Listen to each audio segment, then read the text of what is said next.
Hi. If anyone figures out how to not do mirror imaging on YouTube Live, I am officially too old to do technology. I don't know how to not do mirror image anymore. So if any of you youngins figure it out, let me know. I am eternally grateful for you assisting this grandmother in this new age of technology and advancement. But I am no longer able to catch up. With that being said, hi, happy Sunday. Um, it's your birthday. Happy birthday.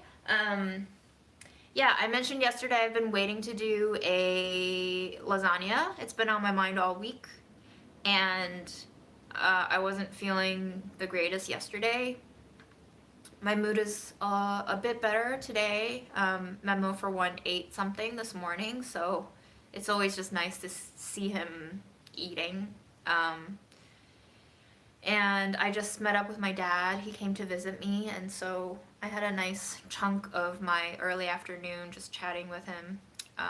We ate my favorite soup in all of New York City at Payul. It's a Tibetan restaurant, and my favorite soup is like this really tough beef chunk with radish slices in this really milky bone broth, flavored lightly by Sichuan peppercorns or one of its cousins. So I'm freshly back, and I would like to cook the lasagna before all the ingredients go bad in my fridge. It occurred to me yesterday that the only reason I was so lukewarm on making the lasagna, other than my mood being in the dumps yesterday, was I figured out that I don't want a red lasagna.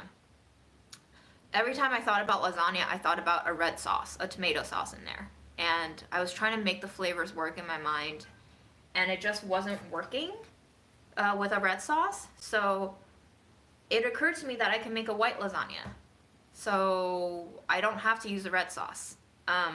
So what I'm going to do is I'm going to take my chicken feet stock that is in the fridge. I'm going to cook some TVP in that stock. That's going to be our ground meat portion. And then we're going to cook the lasagna noodles that I've had for years. It actually was produced in 2021 and it expired in 2023. So let's use it.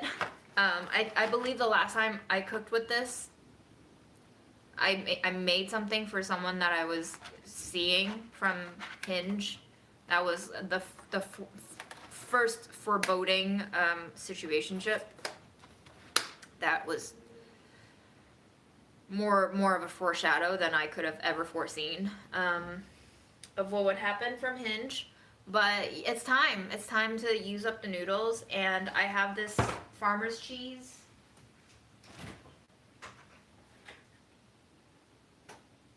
And I have this cooked kale.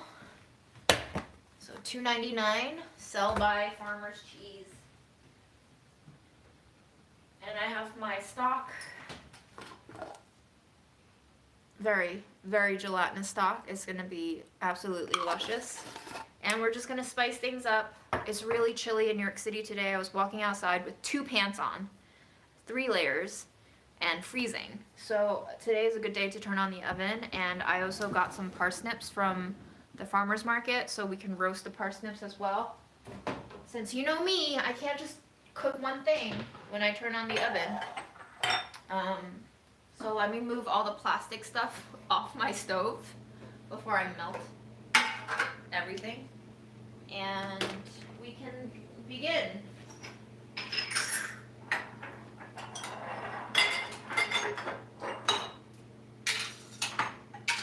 My life has turned into push everything to the fringes and just make space rather than dedicate a chunk of time to organizing the whole room, because if you've circled enough rounds in your own version of depression and mental health issues, you'll find patterns of how you can perpetually make yourself feel awful and inadequate no matter how much you do. So what I've noticed is that when I'm extremely depressed, I'm already very unmotivated and very down on myself, and what tends to happen is I have a lot of mentally manufactured shoulds So like you should be upkeeping your apartment. You're doing nothing else with your life. You have all the time in the world to organize your apartment and upkeep it to be clean all the time. Why aren't you? So that's a should, which quickly spirals into a blame circuitry. And then the blame circuitry further demotivates me from getting started on these tasks. And once I even gather up enough energy to start on the task of, say, cleaning up the kitchen, I'll always like become very hyper focused and nitpicky about what I'm not doing adequately enough. So I can very easily sink into the cycle of just being even unhappier than when I started. So I've learned that when I don't have enough energy to do any of that, and I'm already feeling shitty about myself, that the best thing sometimes is to do the most accessible thing, which right now is to cook and not clean, because I am no longer capable of doing both. So just being realistic with myself about my abilities.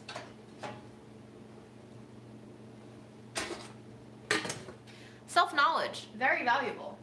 And then acceptance is part 2. You first have to know yourself before you can accept yourself. You can't just accept yourself without knowing yourself, and that takes a lot of time. It takes more time than you think it does, for me at least. This is the first time I've put a pot on my windowsill. So the pot is on the windowsill now. That's how we're gonna cook today. Okay. In terms of hierarchy of order, we should boil the pasta noodles while I'm cleaning the parsnips, and then I'll make the TVP.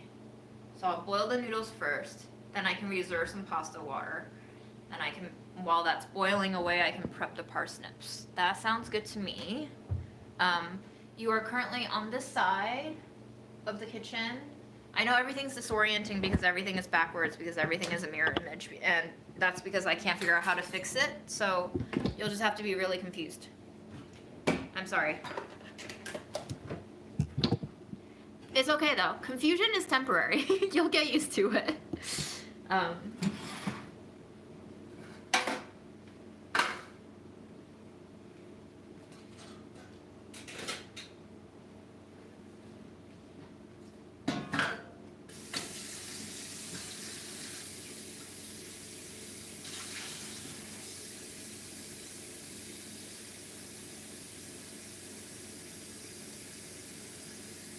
I'm not making a bechamel sauce. This is going to be a trash lasagna. It's really not going to be what you're thinking lasagna is going to be. It's just going to be layers of noodles and filling. So keep your expectations low, my dears. I got 3 parsnips for $5 at the farmer's market. I no longer know if that's a good deal or not, because just this week I saw 18 eggs, that's 1.5 dozen eggs for $18 at the supermarket, packed in a styrofoam box.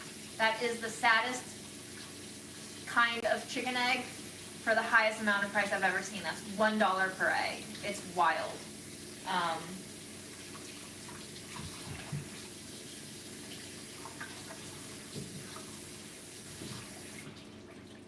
I don't know how we're supposed to live like this. I guess for now we can just stop eating eggs.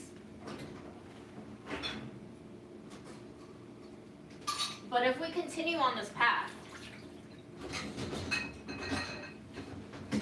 I really don't know. But I guess that's when revolution comes into play, huh?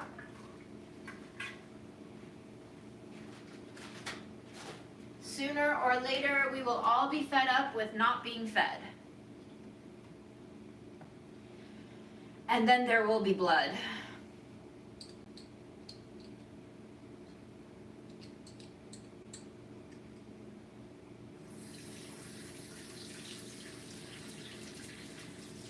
It's so funny when I have viewers who speak to me in Chinese, because in my brain, I categorize being spoken to in Chinese as like people who are my parents' friends, who I know from my Chinese life, aka people who have always known me when I was, people who have always known me since I was a kid. This is what happens when you don't organize your life. Recently, someone just commented on my Instagram post referring to me as 小谢, which, if you don't speak Chinese, it's like a familiar diminutive way to address someone by using their last name. It's almost like calling someone junior. So they called me by my last name and they put the word little in front of it. So like little 谢, 小谢. And I was like really, like part of my brain was panicking. I was like, do I know this person? Who would call me 小谢? It's like very rare. I've heard people call my dad by that name. Like people have known my dad for decades. Because he's like the youngest of 3 brothers. And so I just, at this point, I don't even know who I know on the internet. Like, I don't know if people have resurfaced from my past who know me and I no longer recollect them because they knew me when I was a kid in China. But yes, hello. Thank you for your endearing way of addressing me. And if I don't know you, great. And if I do know you, I guess I'm sorry for not knowing who you are. But yes, that was an aside. Parasocial relationships are really weird. But I guess we all got used to it.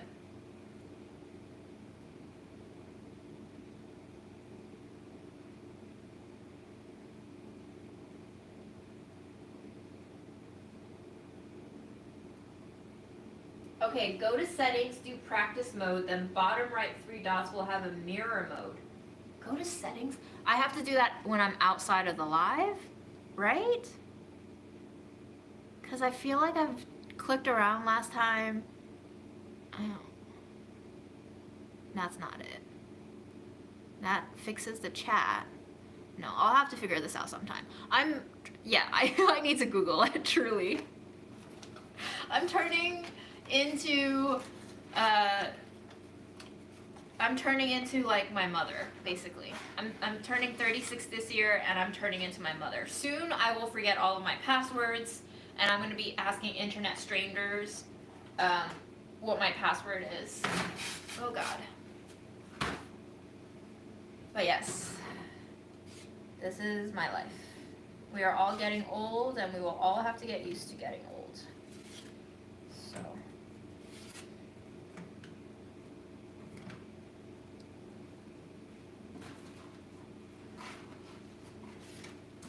I guess one thing I didn't think about was what I would bake this in. What vessel?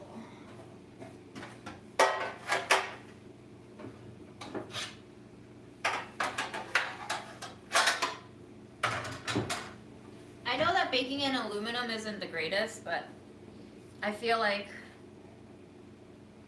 this could be a really good fit. Maybe. We'll see.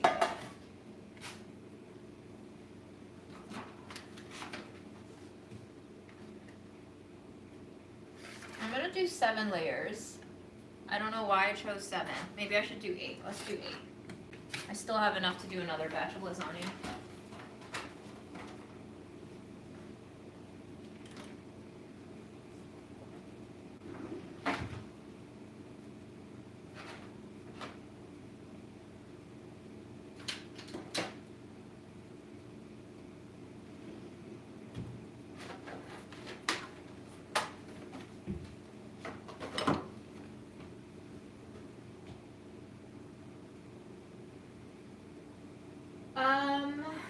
I don't have any plans to edit again soon. I don't know if you haven't been keeping up with my health updates, but I'm pretty certain I have some variation of long COVID, and it's been exacerbated by a summertime mono infection.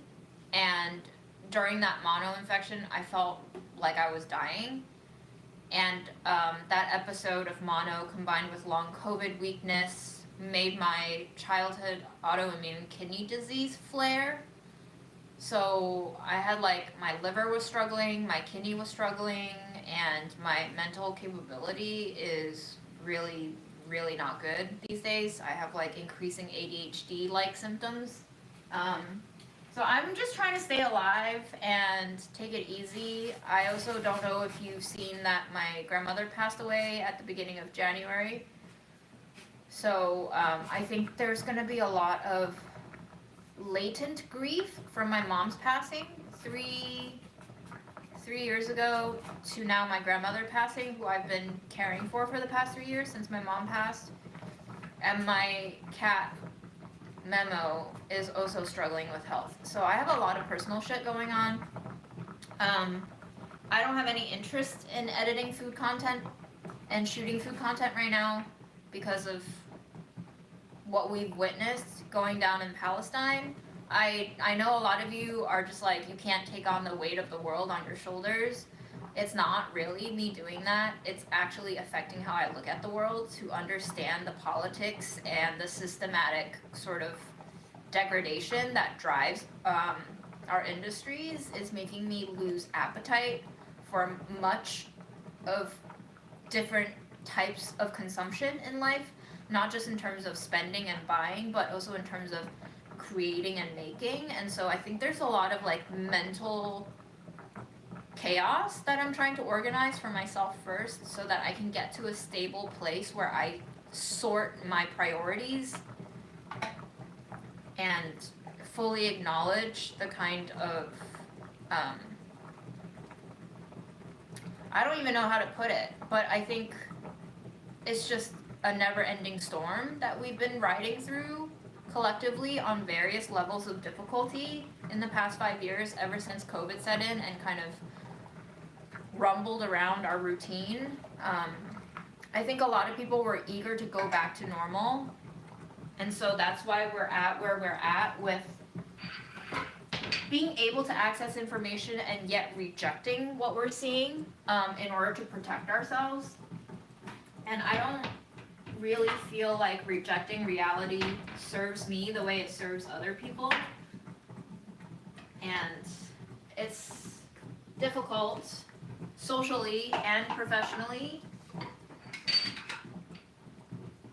to allow myself the space to figure out what's actually going on and what I want to do.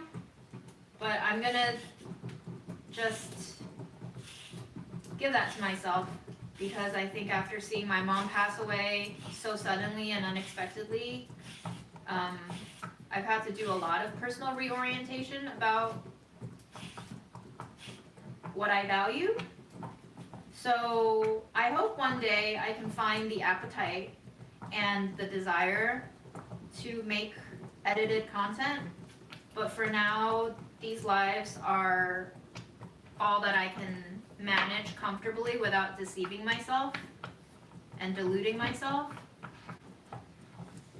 So I would say don't hold your breath, because you'll probably start to feel annoyed by waiting on me to make content, and I don't want to set up that expectation that I will, because I just don't know where my mind will go as I sort out all of these mechanisms.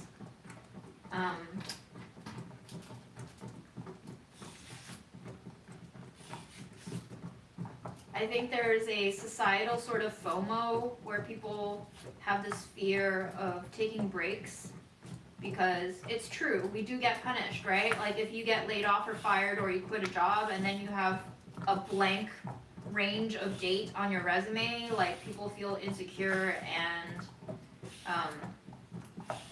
might get docked when they start looking for a new job again by potential employers, because they're like, well, why were you not working? So I get it, but I think it's really important for me to not rush into things right now, because I don't think I personally can handle the consequences of repressing. I think it's gonna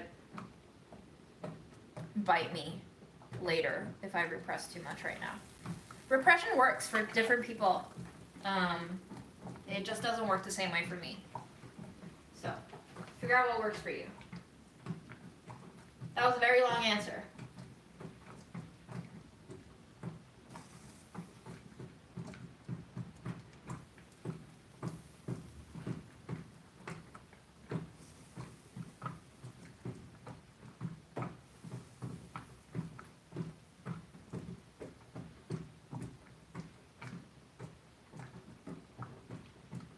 Costco membership, but Mom left me 5 Costco gift cards, and I think I've used 3, so I have 2 left. The thing about Costco gift cards is you can like go into the store with that gift card and start a purchase. So she basically left me 5 entries into Costco. But maybe I'm just not a big enough household to require a Costco membership. So it's kind of like, I know 2 people in my life who have access to a Costco membership, so sometimes I'm just like, can you be my Costco daddy for the day? Can I tag along with you? And that's how I end up getting 3 pounds of walnuts for $9. That's my favorite thing to buy from Costco is the cheap walnuts, and also they have a insane deal on chia seeds as well. I bought a bag of chia seeds almost like a year and a half ago, and I'm just finishing it, and it was insanely cheap. I don't know if it's prison labor that they're using to get the prices down so low or what, but yes, Costco, insane. Probably not good labor practices. Again, if you're not paying for it, someone else is. So who's paying for your $3 a pound walnuts? Takes water and land to grow, takes labor to harvest and to prep and crack open from the shells. And it takes a lot of materials to process and package and ship. So how are we getting $3 per pound walnuts? I don't know. That's the other thing too, is just like, I don't want a membership because then I'm zoned into the mindset of let me get my money's worth off of this membership. And then I just get into the habit of buying all this like good value stuff, but is it actually good value?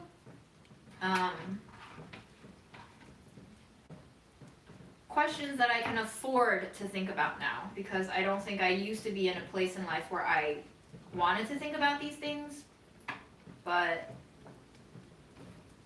my life has changed, so I think about these things a little more now.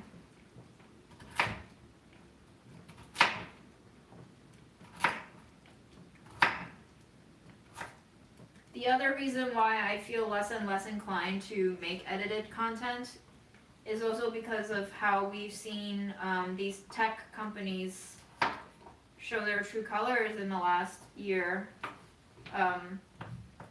You know, Google runs YouTube. Google has contracts with Israel, providing them with AI services and stuff that they use to probably bomb people with or threaten their family members with. And it's kind of all tied together in the end. And I think about the fact that AI proliferation is very much a thing, and what that's driving us towards, and how everything that we make, that we upload into the common space of the cloud of the internet, is being harvested to generate all sorts of things. And you know, I don't really know what they're doing exactly with all this data, and I don't think they know either, but we all know that it's being developed more and more, and we also know that all of these things cost resources. You know, how much energy is required to run a ChatGPT query, and all the hidden costs that go on into making the sausage of our modern lives. So I think too much. You know, I used to think it was a weakness of mine, and it is from a purely social beneficial point of view. It definitely is that I overthink everything. It's paralyzing. But I think the biggest change I've experienced in the last year is coming into ownership of what it is that I do and appreciating it rather than denigrating it because other people choose to punish me for the way that I live. I think now that I've seen a genocide go down and I've seen my mother die so suddenly, it's undeniable that life can just poof sometimes. It's not fair and it's terrifying, but it happens. You know, the LA fires destroyed so many homes and lives, and gone, right? Everything gone. So thinking about who we are outside of what we own and outside of what other people label us to be is maybe becoming more and more of an importance than ever before, because I think the internet brought us together for a few decades and now it's splitting us apart atomically almost. And maybe we need to seek out a different sort of independence moving forward in life. But I don't know, I'm just talking shit. But all of this shit is what's going on in my brain. So I thought I'd share so that you know I'm not just being a bitch withholding content from you. It's because I don't have the resources, the willpower, the ability, or the desire to make it right now. And I think maybe it could be good for us to like all reconsider what we're used to doing. If you can afford to reconsider. I know not everyone can.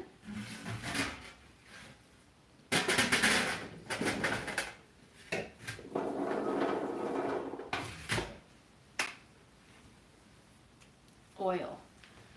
I need oil. I have all this vegetable oil that I use for grandma's frying, but I think I'm gonna use coconut oil. Yes. It's so cold. My coconut oil was liquid 2 days ago, and now it's solid. Okay. I'm gonna turn the pasta off. It's probably very, very, very boiled right now. And I will read your comments when I put the lasagna in the oven. So it might be a while from now. But one thing at a time.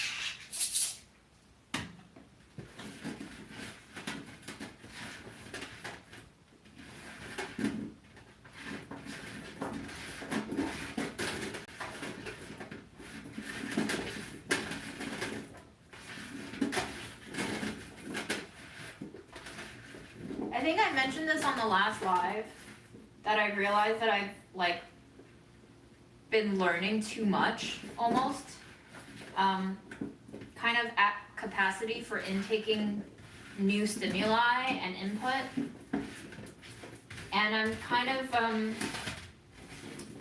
depressed but also excited to kind of digest all of these learnings. And obviously life won't stop for any of us, it'll continue, so I'll keep intaking new, stimuli and stuff and just absorb all my lessons, but I'm excited to see how they all kind of connect together. I'm seeing so many connections between political happenings and my own personal life, from family dynamics to facing illness and death, to romantic relationships and interactive dynamics there, to learning about autism and how those traits can manifest. Thinking about how, potentially I've been affected by those traits all my life without realizing, and how I've been kind of feeling like an alien and weird and not fitting in from a different lens. I've always thought that I didn't fit in because I grew up as an immigrant, and I've always kind of just retained that childhood trauma of sorts of feeling like everybody was ostracizing me and nobody wanted me. But now that I have 3 formally diagnosed autistic friends kind of confirming that they think that I might be also autistic is interesting. I'm not formally diagnosed. I don't really think I will want to go get diagnosed formally, but it is just interesting to think about if I am. Because that would honestly make a lot of things make so much more sense. Everything from relationship dynamic issues to being fired in the workplace and the feedback that I got there, and just my different belief systems and how stubborn I can be, and you know, my eating disorder too, my sexual orientation identification, like so many things. The way I connect the dots too much, according to one of my brief relationship exes, because apparently the autistic brain does not do a good job or a standard job of pruning away all the synapses. Your brains have all these synapses that grow and grow and grow, and at a certain point in your development, your brain starts to prune some of those away so that you don't, you know, spaz out over making connections that don't actually have relevance to each other. But for autistic brains, those synapses are more likely to not get pruned, which is why maybe I connect the dots so much and see so much connection everywhere. So it's fun, you know, to learn about these new things, and I'm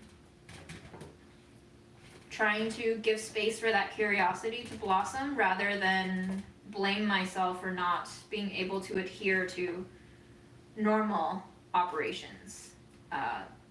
If we want to really say that we value diversity, then I think this is one kind of a diversity that society actually punishes, but claim they want to celebrate.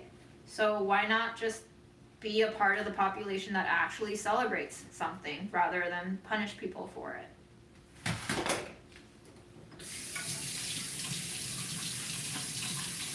I just had a really interesting conversation regarding this with my dad too. He was like, if you don't learn to lie the way most people use lies, you'll always get the short end of the stick and you'll never accomplish anything great, because that's just the way society functions. And I was like, well, Dad, now at the age of 35, I realize that and I understand that. And I think I've experienced enough things in the past 4 years to decide for myself that, like, I would rather get the short end of the stick and not succeed in real life, because I don't value the things that success in that conventional societal way brings.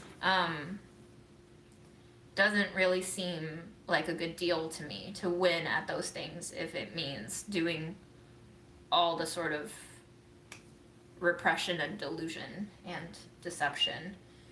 So that's being dumb from a societal point of view, but also making my own personal choice to be dumb, to be a loser in that way, because I don't value winning the game. The white carrots is a parsnip. Delicious, really, really delicious root vegetable.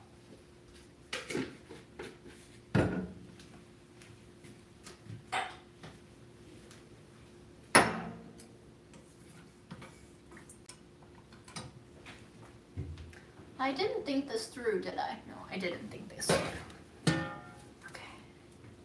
Okay. We're going to fish all the noodles out.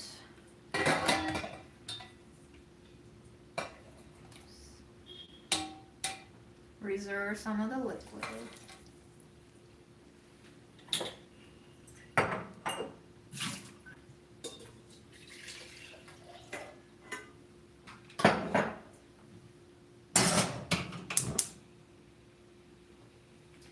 Now I have to wipe up the spill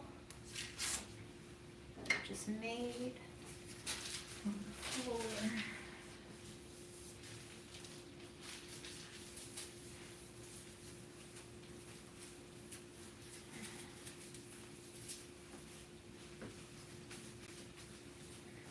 Now I'm cleaning up all the hair and the dust because I'm down here and I can't ignore it.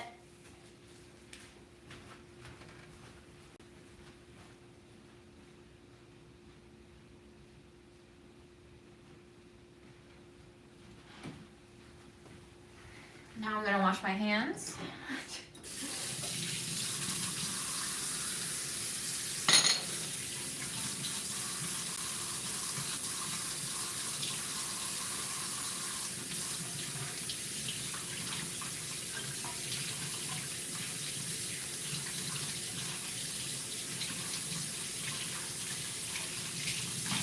All right. Now, we're we're going to melt the chicken stock and spice it and then put the TVP in.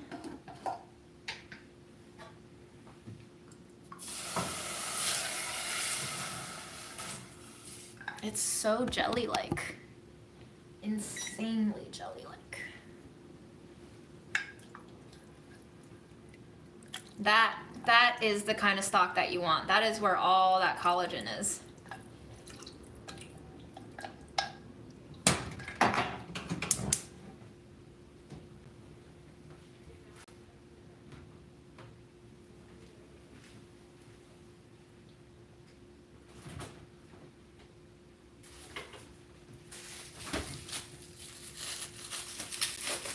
I'm gonna use some toasted onion. This is one of my favorite spices from Burlap and Barrel, but unfortunately because there's no like additives that prevents caking, I have to keep it in the fridge.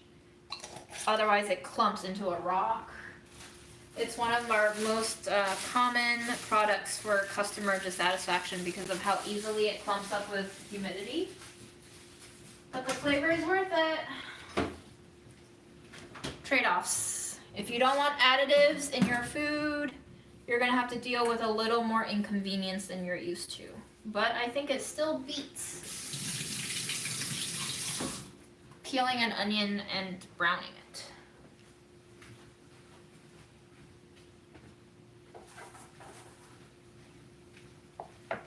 A little bit of garlic powder.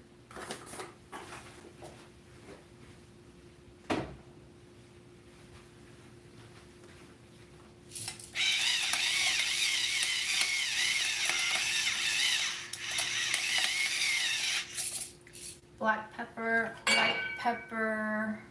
I think I'm gonna use a little bit of my blue turmeric in here, if I can find it.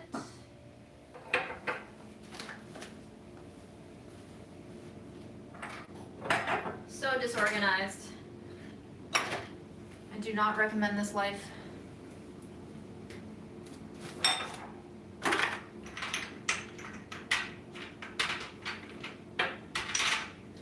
Okay, I can't find my blue turmeric, so I'm just gonna use not blue turmeric. Blue turmeric apparently has a lot of medicinal values, even more than your normal orangey. Oh, I found it. Here we go. It's actually a discontinued item. I got it in like a team package. It's like the only one left in stock. It's kind of bitter.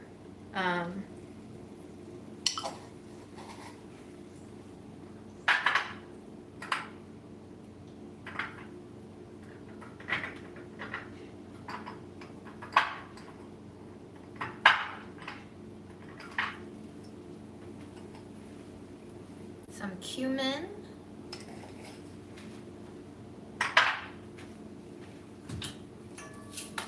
And some coriander.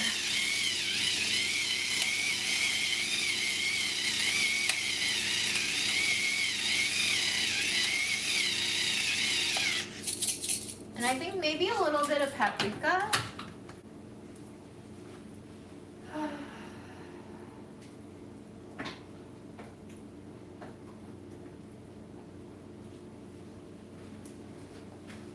Just gonna go with a paprika trio here. Smoked, hot, and sweet.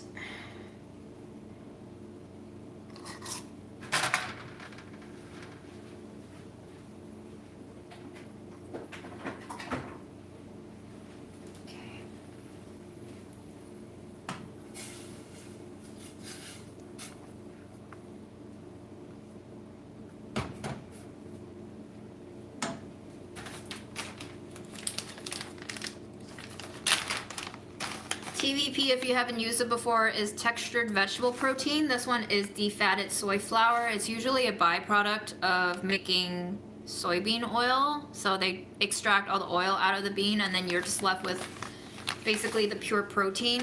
And then they crumble it. And this format is my favorite format because it literally tastes like ground pork or ground beef or ground chicken. Same texture for the most part without any of the gaminess.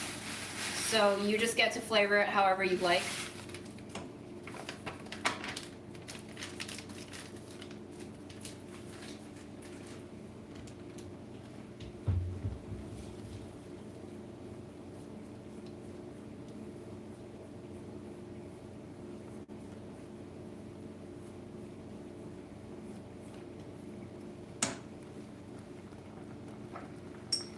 Then I'm gonna add a little bit of soy sauce in for salt.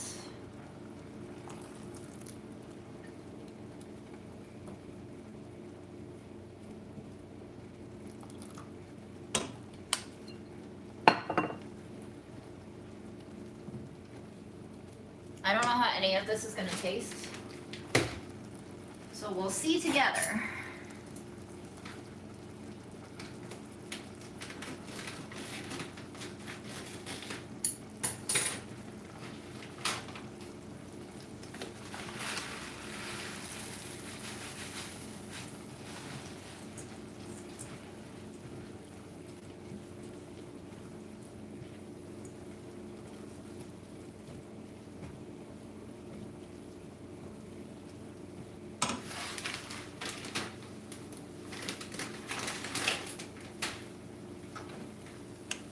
So that absorbs the liquid really fast.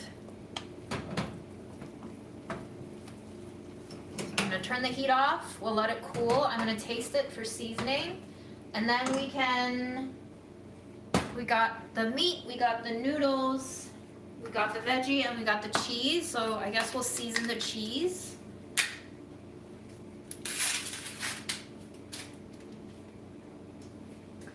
Farmer's cheese.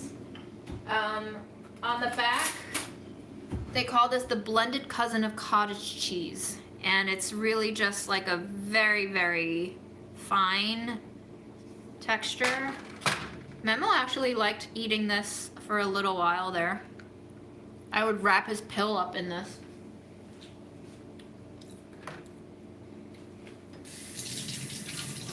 It's kind of got like a sour cream vibe to it, but it's got the graininess of ricotta and the tartness of cottage cheese. It's nowhere near as salty as cottage cheese is. And it's not as fatty and silky as cream cheese. It's somewhere between all of those.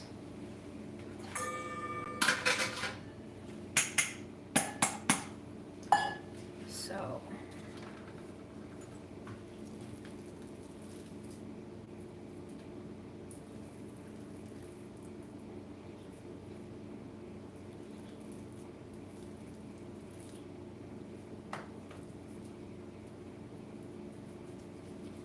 how should we spice up the cheese?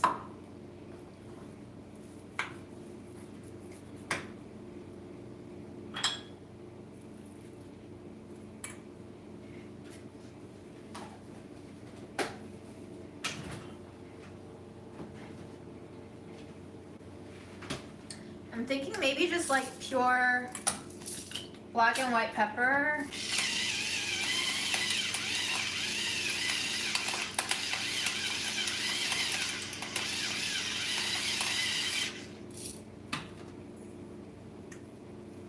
And salt. Well, what else? All right, time to read the comments, I guess, for your suggestions. This TVP smells a little like instant ramen right now. Interesting.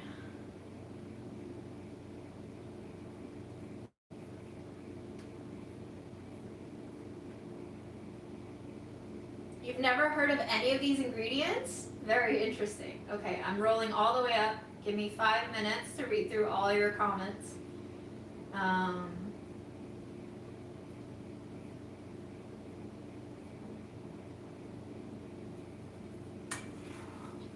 There are different kinds of lasagna noodles. The last time I made these noodles, they're technically no boil, but they were a little bit crunchy for my taste. I don't think I used enough sauce, and since today we're not using sauce, we're doing a white sauce thing, I'm just making the noodles soft from the get-go.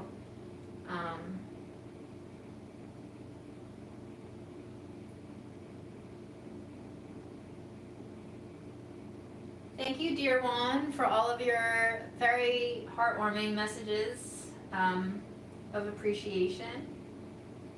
And you are testing my Chinese literacy abilities, so thank you for the Chinese school practice too. Yeah, I would rather buy eggs from the farmer's market now. They're $7 to $8 per dozen. They've been selling out every week, so I think everyone's turning to the farmer's market for eggs, because at least you know that They're not really sad chickens.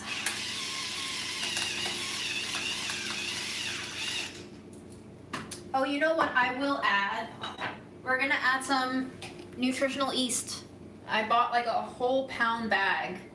So let's add that in to the cheesy component, and maybe we'll add some into the meat component too.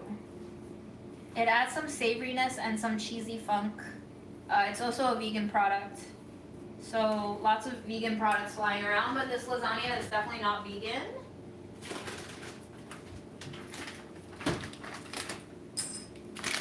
I bought it from Vitacost or Vitacost.com. The brand is Frontier Co-op. Brought a whole bag.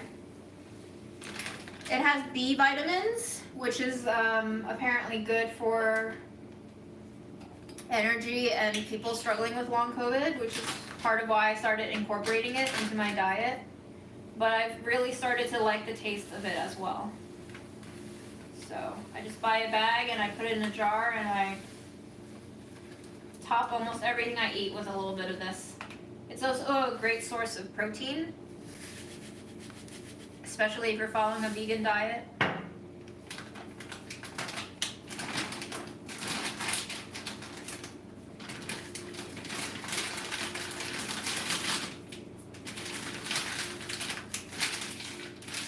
It's really interesting that I still get messages from people saying how much of an impact I had on them during COVID. I think that just goes to show you how intense of an experience living through a pandemic was. I mean, for good reason too, no surprise. But that's why I think we need to like really acknowledge how much living through that experience changed us, and how no matter how much we think we're going back to normal, there is really no normal after experiencing something life-changing and world-changing as a worldwide pandemic. And then you pair that with everything else that you've gone through in life, it's a lot. So I just hope that for those of us who have the time and space to give to ourselves, to kind of digest the lump down a little bit, that you're allowing yourself to do it without too much guilt for stopping the unsustainable pace of production. Content takes a lot of effort to make, especially when it's intentional content. And for someone who got fired from food media, obviously I was not the most willing soldier in that realm, but unsustainable content farms, man. We're so used to content just being pumped out every week, but it takes a lot. It takes a lot to make content happen.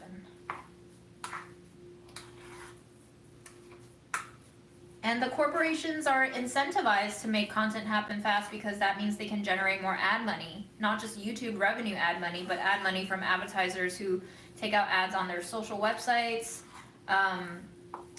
magazines if they have them, you know, the social capital they have for being viral hits. But for individual content creators, it's a much more different landscape, especially if you're not the type to be chasing after sponsorships and all of that. All right, so we got the meat, which we're gonna taste, and we got the cheese, which we should also taste.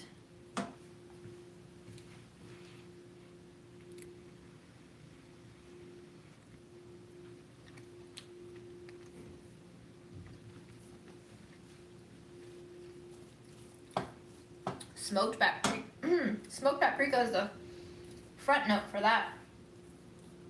Nice saltiness from the soy. Here's the cheese. Very funky from the nutritional yeast. I have some dried sage in here. Maybe I should use that up.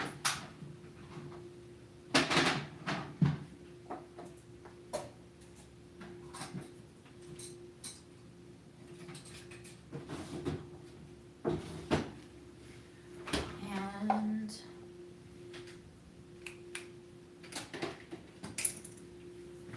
I'm gonna put a little bit of ginger in my meat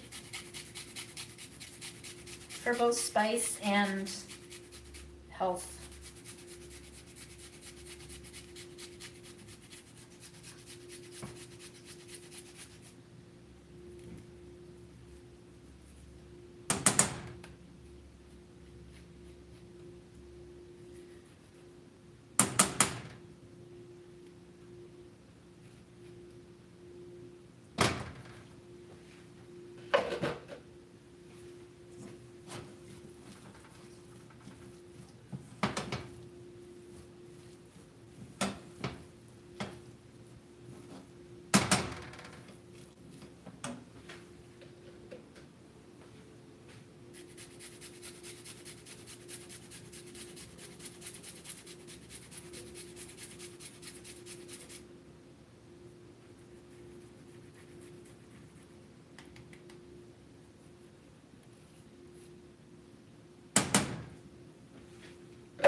I know that there's always like a handful of people who join a live who haven't seen me in a while and then ask me to catch them up on a lot of things that I've talked about already. I'm curious for people who join me for almost every live installment. How sick are you of listening to the review sections of all of my life changes and philosophies? Feels like Groundhog Day every time, huh? Okay, so I don't remember when I dried the sage, but it's been a while. It's just been sitting in the fridge. And it dries itself naturally, so if you just leave it open in a container, it's crunchable between your hands.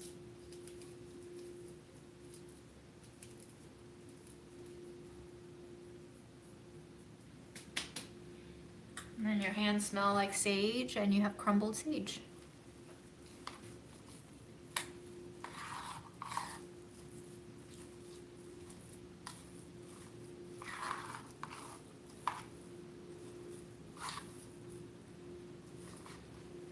I think what I should also do is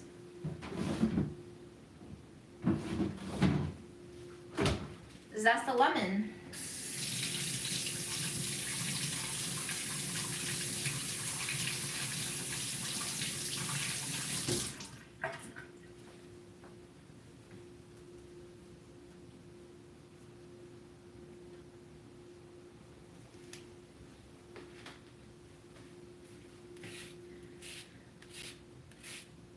Yeah, you really haven't been with us in a long while if you're referring to Tom the dog that I dog sat for in like the first ever Budget Eats video that I shot on my cell phone.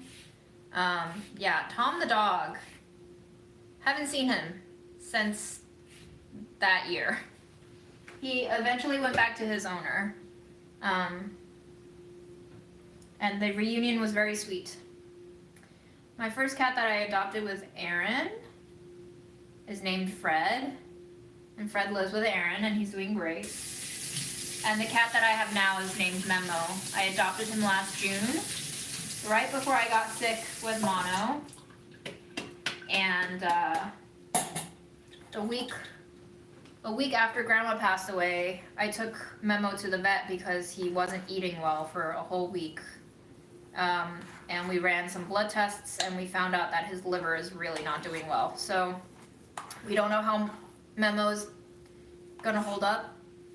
We don't know how long he's gonna hold up. So I'm prepared to call for a vet to visit us for the final visit when he takes, you know, a downturn for the worst. But right now he's chilling in the living room, I think, on the sofa, resting. Every day that he eats and uses his litter box and seems to enjoy my snuggles sometimes is a good day.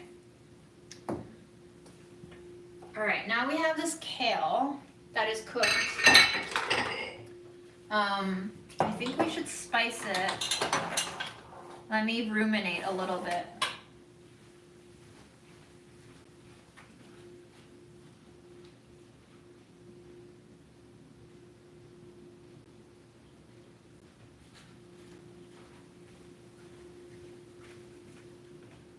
I think I cooked too much noodle for this loaf pan, but we'll see.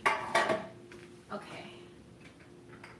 As far as the greens, I want to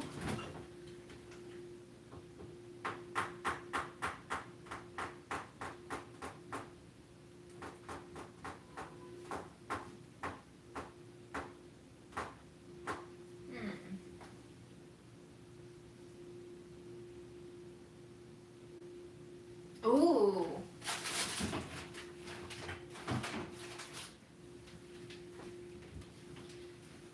Guys, I just remembered someone gifted me black sliced truffles. Should we make it into lasagna? Should we fancy it up? It's not expired yet. Look at that.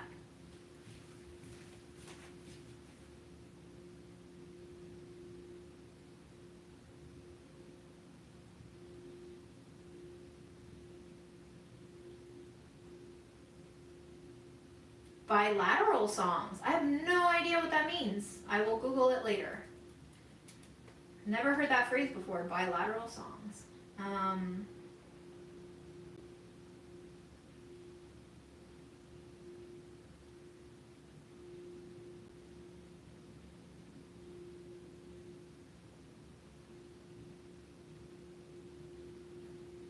You see me on multiple channels. I don't work for Delish anymore. I got fired in October 2022. So whatever you see of me on Facebook is old stuff.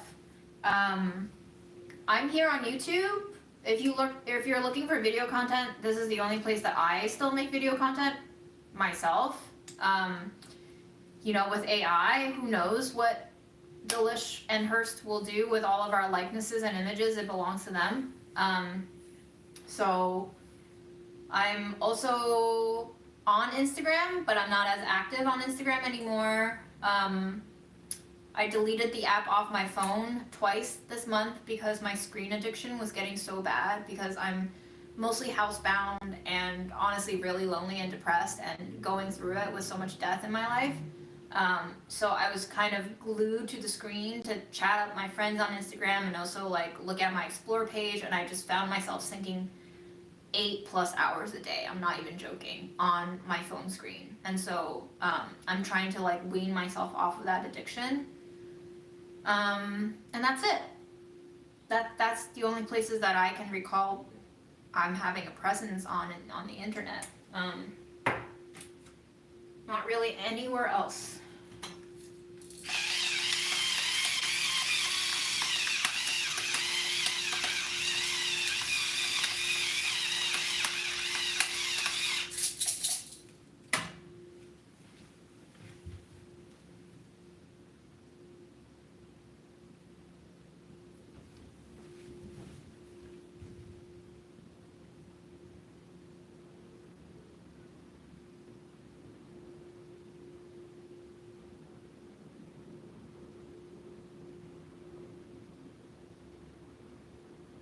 Oh, I didn't give a mood rating today. My mood rating is a 7.5. Pretty great, honestly. This is as good as it gets for me these days. I think my dad visiting me helped a lot. Thank you for reminding me. I should make that a thing. Mood rating at the top of the live would be a good disclaimer. Are there medications for autism? There are probably medications you can take for symptoms of autism, but I don't think so. Autism is just neurodivergency. Your brain is structured differently. So in terms of talking about defining a disability and defining a disorder as it pertains to both physical health and mental health, that's a whole different discussion. Whether or not autism is a disease depends on who you ask. I'm inclined to think at my level of potential autism, it's not a disease, it's just who I am, but that doesn't mean that society won't punish me for it.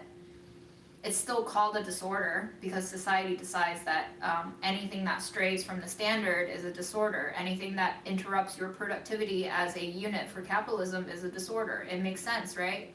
Society needs you to function as it needs you to function so that you contribute to the group movement of civilization. But what happens when we reach a certain point in our history as a species where our civilization is causing more destruction than it is causing creation? So what is a disorder? And that's for us to decide individually, I guess, because we don't agree on a lot of things anymore.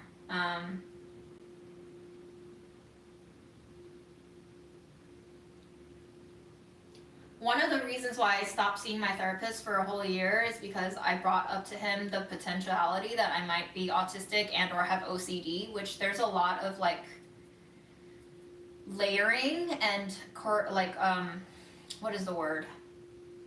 Correlations between autism and other mental disorders. And he was very nice about it, but he immediately shot me down. He's like, no, I don't think so. You're making eye contact. You seem to be following my, conversation threads really well. And it was just, I needed some time away from other people's opinions just to like suss things out on my own. So that's why I paused therapy for a little bit.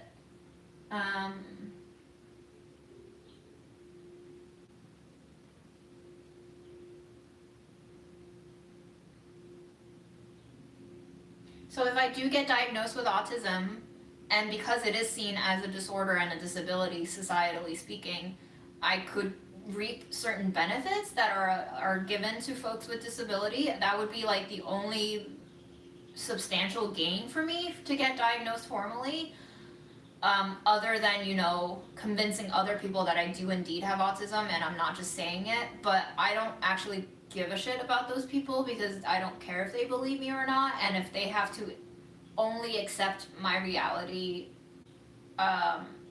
from the mouth of authority figures, then like they already aren't on my level of existence in a lot of ways, because I don't hate authority figures unless they give me a reason to hate them, but I really dislike the fact that we always turn to authority figures to give us permission to do things. I think that's how we got to where we are now with genocides and legal slavery and all of that.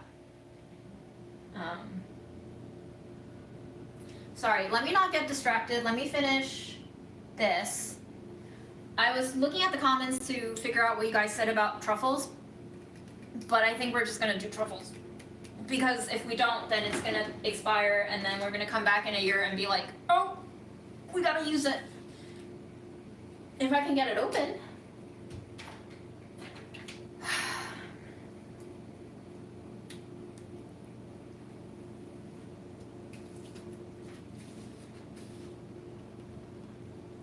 Okay, all right.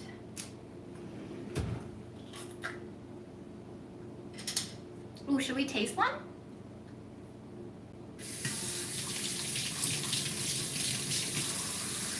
It is leaking oil. Oh yes, it's packed in sunflower oil. Okay, that's why I have oil everywhere. Got it.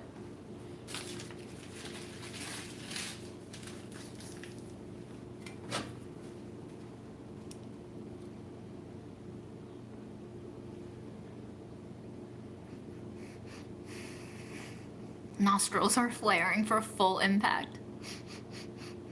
It smells quite delicious, actually. Mushroomy.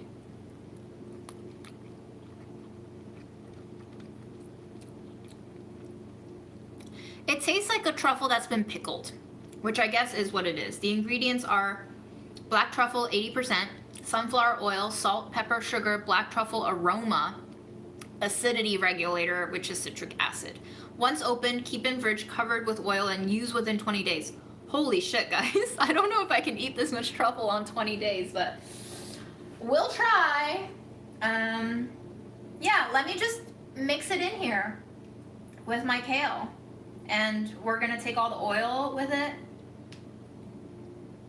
So luxurious. This is the most expensive trash I've ever cooked.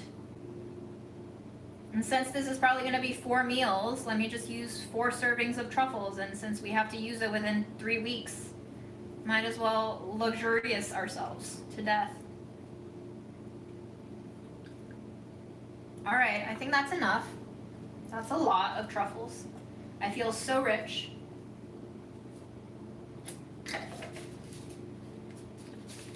And so oily. I smell like truffle everywhere now. Okay, great. Very bougie. We're probably not going to use all this kale in the lasagna, but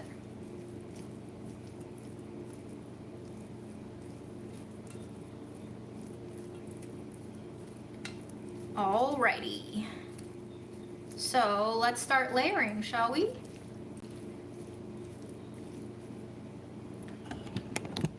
I'm gonna turn the oven on to 375. The parsnips are already in there, so that'll get a head start.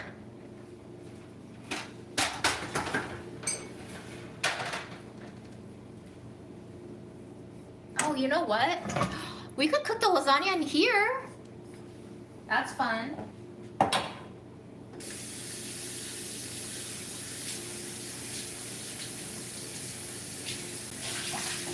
Instead of the loaf pan, a cast iron pan. Maybe we'll need both. We'll see.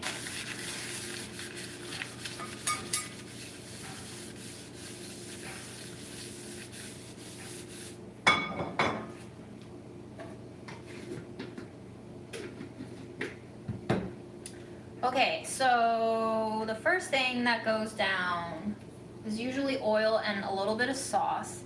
I think I'm just gonna,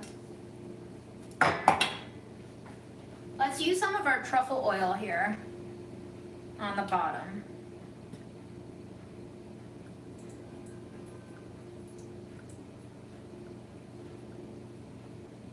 So we're basically frying the bottom layer in truffle oil. It's definitely the most luxurious version of trash lasagna I've ever made.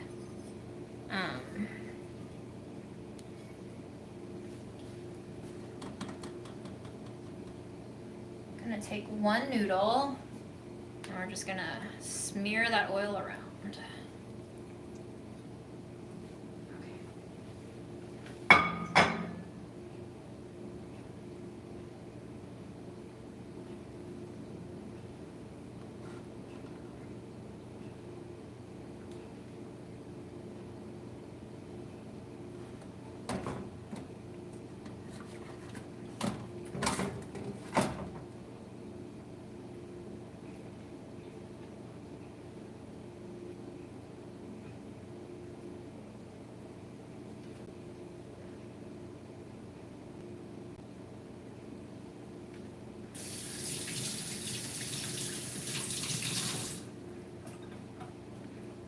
Messy.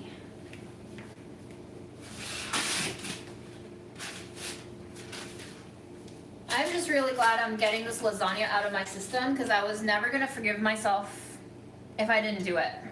So thank you for thank you for being here with me as I do this lasagna.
I think I'm enjoying every part of this live, but I'm so looking forward to putting this in the oven and sitting down and drinking my chocolate milkshake that's been sitting in the Vitamix since 11 a.m. and reading your comments. So, we'll get there.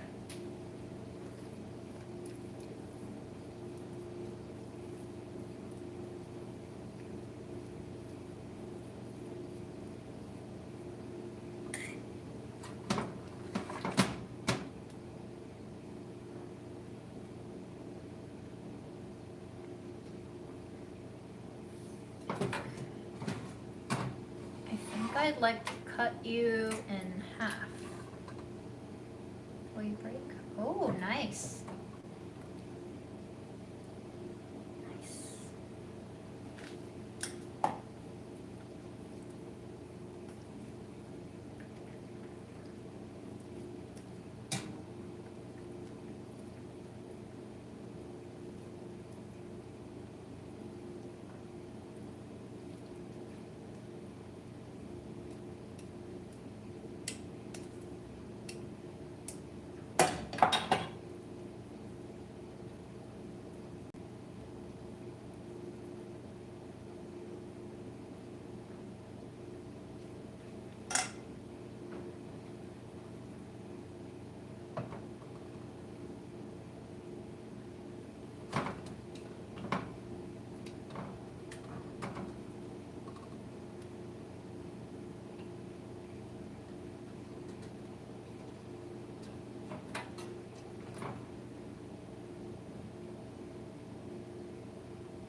know these frilly edges probably taste really great, but I don't think they should all be layered together. So we're gonna trim some off.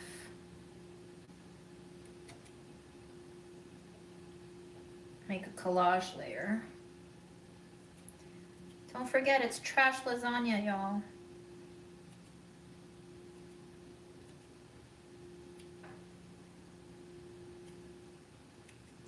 This reminds me of when I used to work as a pastry cook. We used to make these tart shells, and I would take a pair of scissors and just trim off the excess like this. Good times. I miss working in a restaurant. I was actually fantasizing that after Grandma passed away, I would just go back to restaurant life. But unfortunately, I feel like with my long COVID symptoms, it might take a while longer for me to do normal jobs again.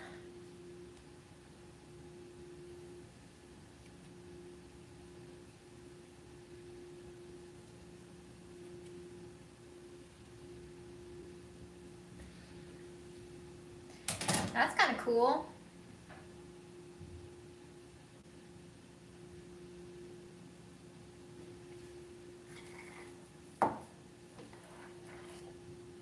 Okay, maybe we save the cheese layer for the top so we can broil a little bit. Maybe we layer on greens.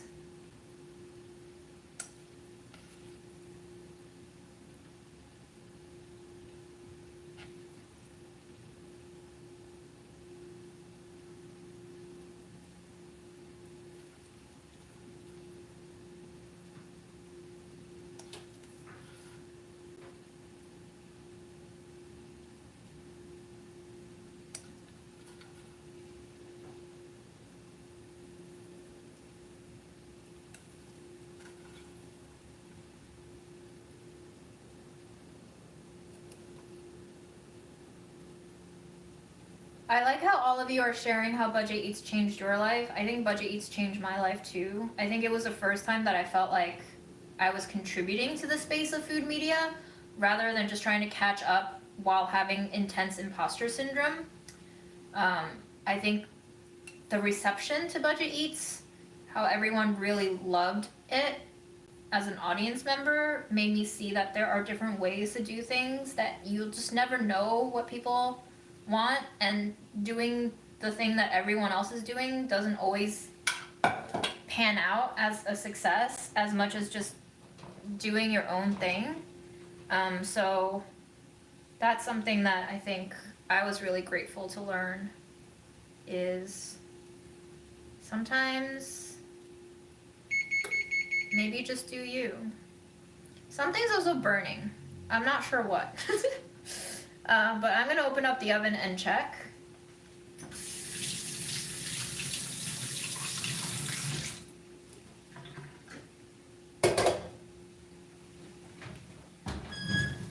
What's burning? What's burning? I don't know what's burning. Probably just the oven burning. Okay. We still have some meat mixture. Maybe I should have put that in with the greens. Whoops. I have a feeling this is gonna spill in the oven, which is why we're gonna put this on a sheet tray. So it spills onto the sheet tray instead of the oven.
another drizzle of our truffle oil.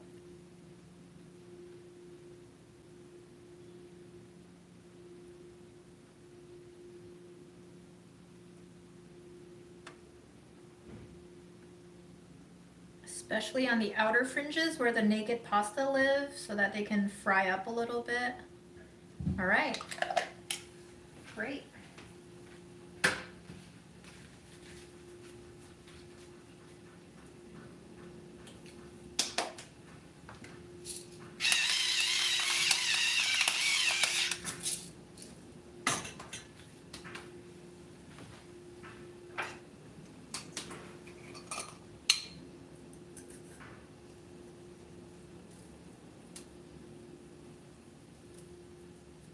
A little finishing salt. And we're gonna go into the oven.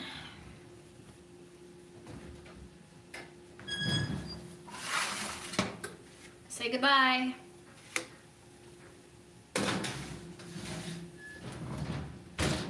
We'll turn on the timer for half an hour and we'll be back.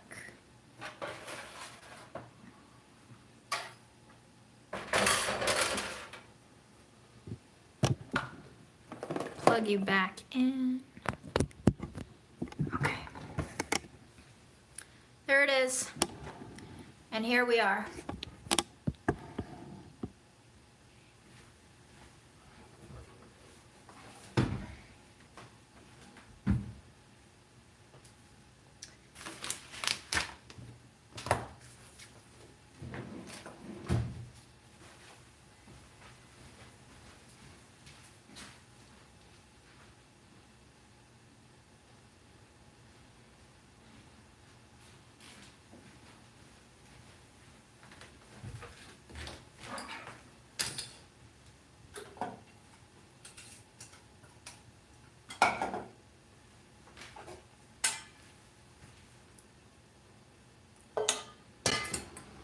Tastes pretty good. Okay. I'm gonna drink the pasta water. I don't know why I saved it. I clearly don't need it for anything, so I'm just gonna drink it. Probably good for me.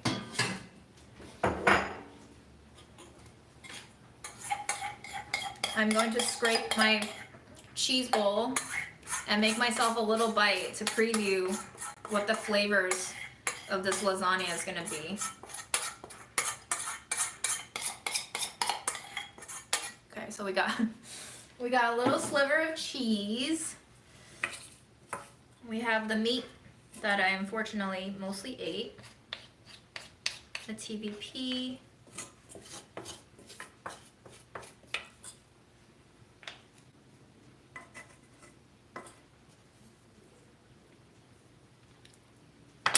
Okay.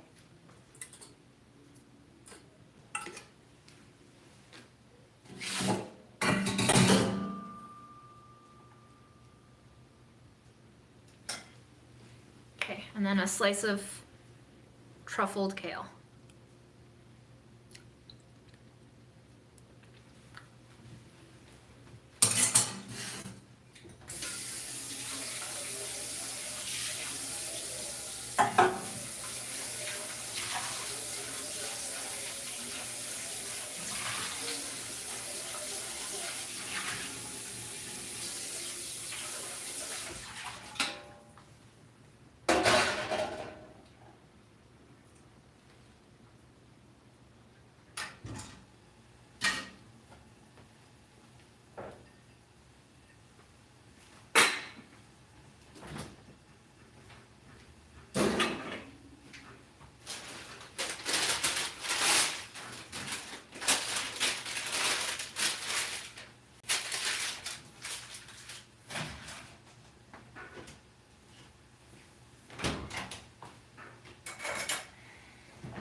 we've arrived at my favorite portion, which is I get to sit down and read all your comments while drinking my chocolate smoothie, which I'm gonna blitz.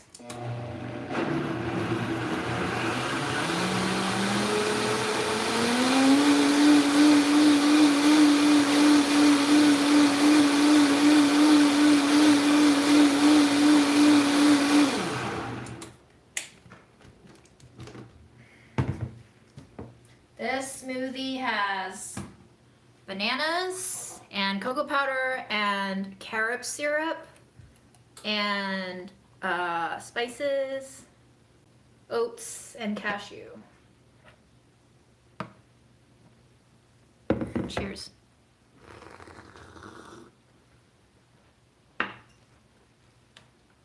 And it is also vitamin time.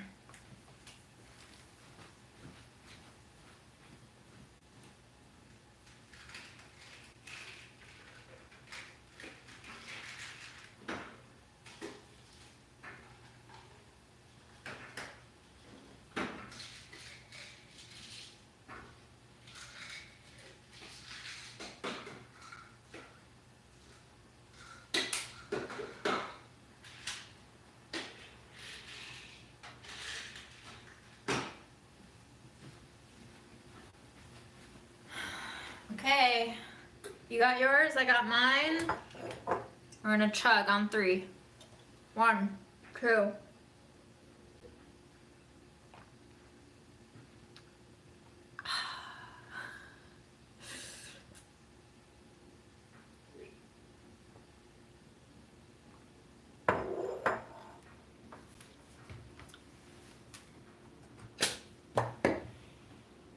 One thing that I just learned that is true for ADHD folks is sometimes you need to see everything out in the open or else you forget that it exists, which I think has always been kind of part of my organizational or lack of organizational space. And it put me into a lot of conflict with Aaron because he likes things very neat and put away and just like minimalistic. But every time he would like clean up my area, I would like frazzle out because I don't know where he put things, and then I would freak out because I don't know where any of my things were. And I've discovered that that is true for me. Again, I'm not saying I have ADHD or autism, but I'm just saying that it is something that I've been observing, is that like I am much more likely to be as put together and creative as I can be if I just see everything, which is why I am on the surface a very messy person because everything's just everywhere. And if I don't see it, I don't use it, which is kind of what happens with my ingredients. Like if I don't see it in my fridge, I'm gonna forget about it. This was a huge thing for me in Budget Eats. Again, this was another thing that making Budget Eats taught me, is I had to have all of my ingredients out on the counter every day as I shot my footage.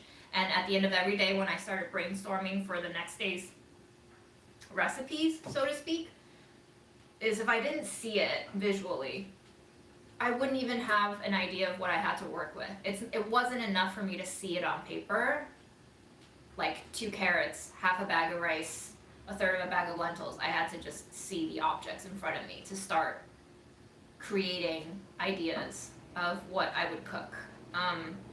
So again, you know, yes, I'm messy, yes, I'm disorganized, but it's just the way that I work best, and I think that causes a lot of interpersonal friction and a lot of self-judgment, and it is part of the most therapeutic part about learning about neurodivergence, is just understanding that even if you don't have enough symptoms to qualify as a formally diagnosed disorder person, that you can embody all these traits and be open to operating in a different way than other people operate, and it's not lesser than or worse than, it's just how you function best. And I think I heard someone describe to me what a disorder actually is that made the most sense to me, which is a disorder is when it interferes with your daily living. Meaning if someone else tells me I have a disorder, it doesn't really affect me unless it affects all of my life to the degree where I can't function. Then it becomes a disorder for me. Anyone else can label me with the disorder. Anyone else can call me a bitch, a crazy person, whatever you want to call me, but it's not like my issue. It's not my disorder until I can't function. And then I'm going to need to figure out how to function. And that's when you go seek help. If you need it. So yes.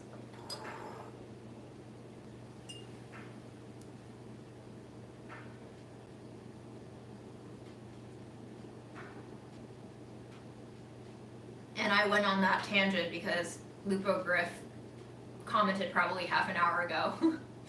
I was late adult diagnosed ASD, autism spectrum disorder. Best gift because they gave me permission to be gracious and compassionate to myself that I couldn't when it was just I'm weird or I'm not like others and broken, which I've definitely identified with for at least half of my life, if not more. I still identify with as I'm weird. I never thought that that was a bad thing, but the I'm not like others and broken was definitely taking on a very negative connotation in my life and in my social interactions with others.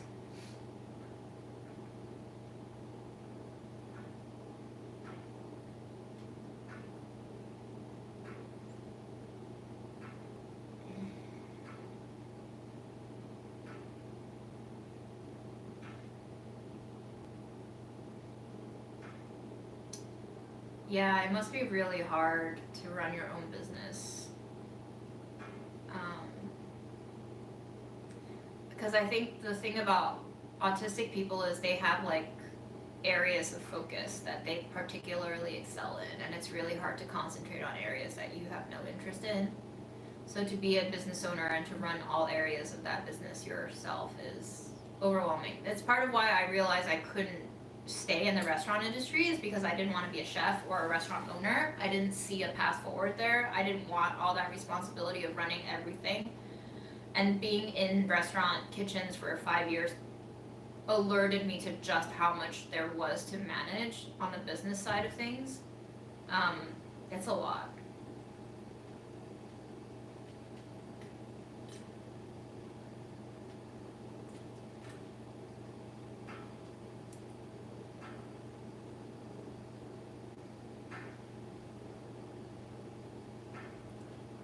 TVP is the mystery meat in instant ramen? Instant ramen has mystery meat?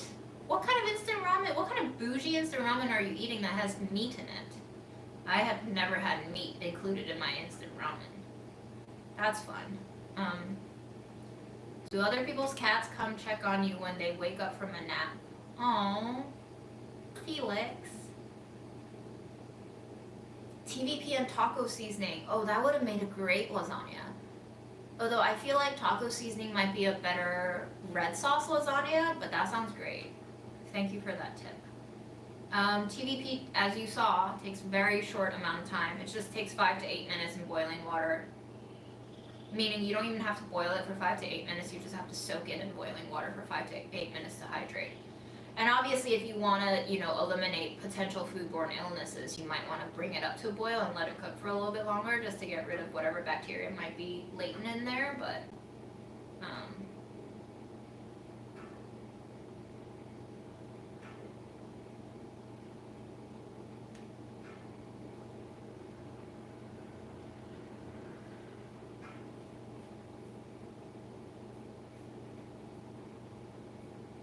wow, there's a lot of comments. I'm digging through it slowly.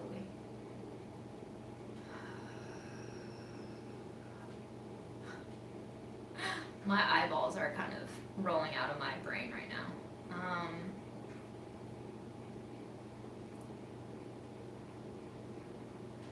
Tuna was in my lives a couple of times. Last April was when I cat sat for her, so if you want to scroll all the way back to last April's lives. You should subscribe to this channel. I can't tell if you're trolling, Cyril. You're making a lot of comments that sound very trolly at this point. But yes, this is the only channel that I go live on YouTube. I don't go live on Instagram. I rarely post on Instagram now, so.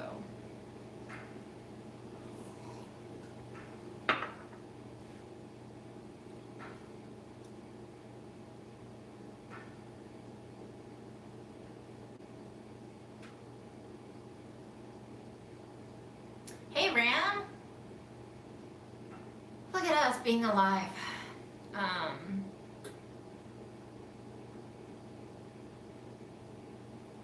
Hello, person who sent me 7 pink hearts whose name I can't read because I think it's in, I don't even know what script that is, I'm sad to say. But hello. I don't know your name. I don't know how to read your language. And then you sent me 7 yellow hearts. Wow, lots of hearts. Therapists don't understand autism. Listen, therapists are people. I think going through long COVID made me realize that doctors are people, therapists are doctors, therapists are people. They have blind spots. They can't know absolutely everything there is to know about mental health and physical health and biology and body parts and, you know, interconnected symptoms and all of that. So there's a lot of collaboration that you have to do with a doctor. First of all, you have to find a doctor who's willing to listen and believe in you and work with you on diagnosing you and then treating you. That's a lot to ask for already. A lot of people can't be open-minded enough to work with a patient. They have to be the end-all be-all authority because that's what we demand of them. But obviously I don't work in that way because now that we can recognize long COVID as a very sprawling sort of disease, if we want to even call it that, I don't even know how to define it, but there's not enough research, there's not enough knowledge, there's not enough anything to do anything for most people afflicted. So collaboration is key to navigating how to continue living with a stabilized quality of life.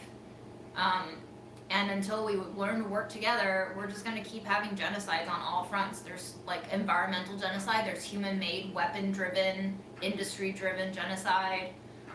There's like all the isms where we don't literally kill people, but we kind of kill our relationships with other people because we segregate ourselves in our minds. So, woof.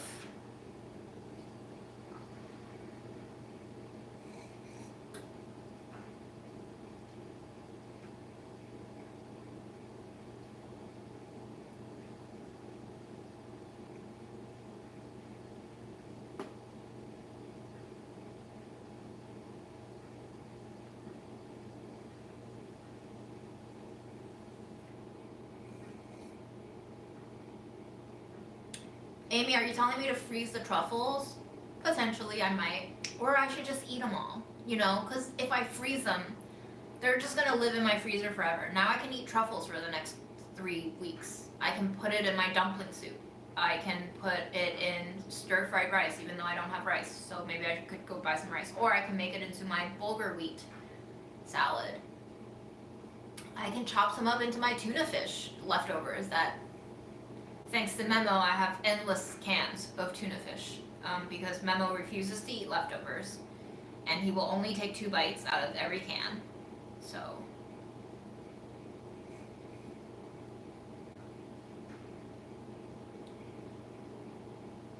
any ideas for keeping a cucumber fresh for another day or 2? Salt it, lightly salt it so that you can start to kind of pickle it and then you can eat it in a salad and it'll be perfectly seasoned. But also chop off the ends because that's where it starts to rot first, and so if the ends are already shrivelly, they could start rotting. It also depends on the type of cucumber. Some cucumbers are more likely to spoil than others, I've discovered. Wait, are truffles good for pooping? Do they give you diarrhea? What is the dish on truffles? I've never been fancy enough to eat truffles. I've been fancy enough to taste truffles.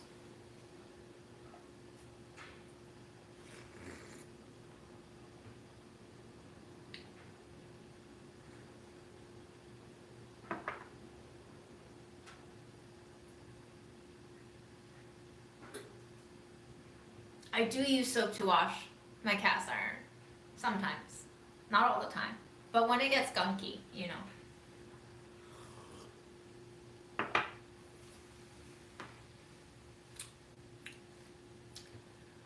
Yeah, you're definitely sounding very trolly to me. Why are you wearing the same outfit? This is the third time you've worn the outfit. Do you wear different outfits every time? Also, if you watch my lives, why are you asking so many questions? If you watched enough lives to know that I've worn the same outfit for 3 times, are you a friendly troll or just an annoying one? I can't tell yet. We'll suss you out soon.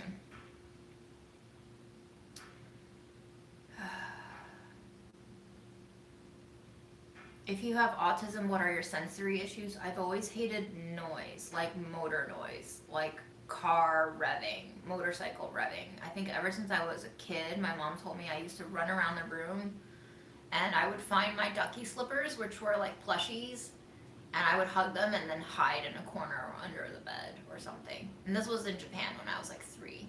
I still hate car noise and car revs. I literally don't feel violence towards other humans until a motorcycle revs by at 2 a.m. And then I, most of the time, can't help myself from thinking, I hope you crash into a tree.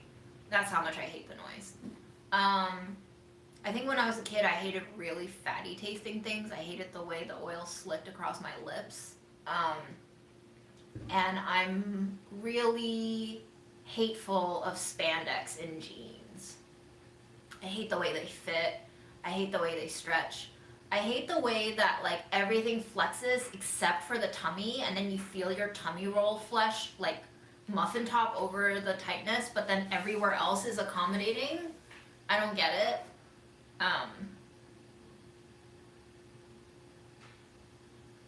I'm sure there's more, but I'm not that picky with textural things. But yeah.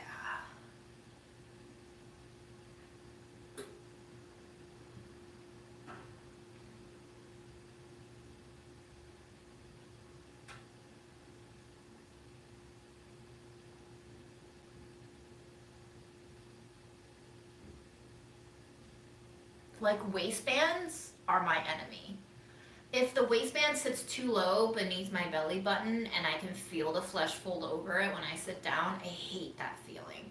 I used to think that it was because of my body dysmorphia, because I thought it just drew attention to like my fat rolls, and that's my issue with it. But I think back to it and I'm just like, no, I just really felt disgusted by that feeling of the way it like squeezed my flesh out.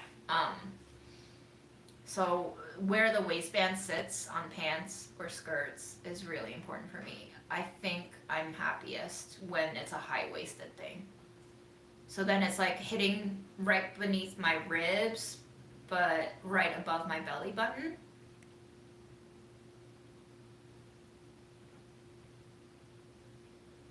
You just finished preaching at a Chinese church in San Francisco. That sounds really fun. Was the service in Chinese? Did you preach in Chinese? That's so fun.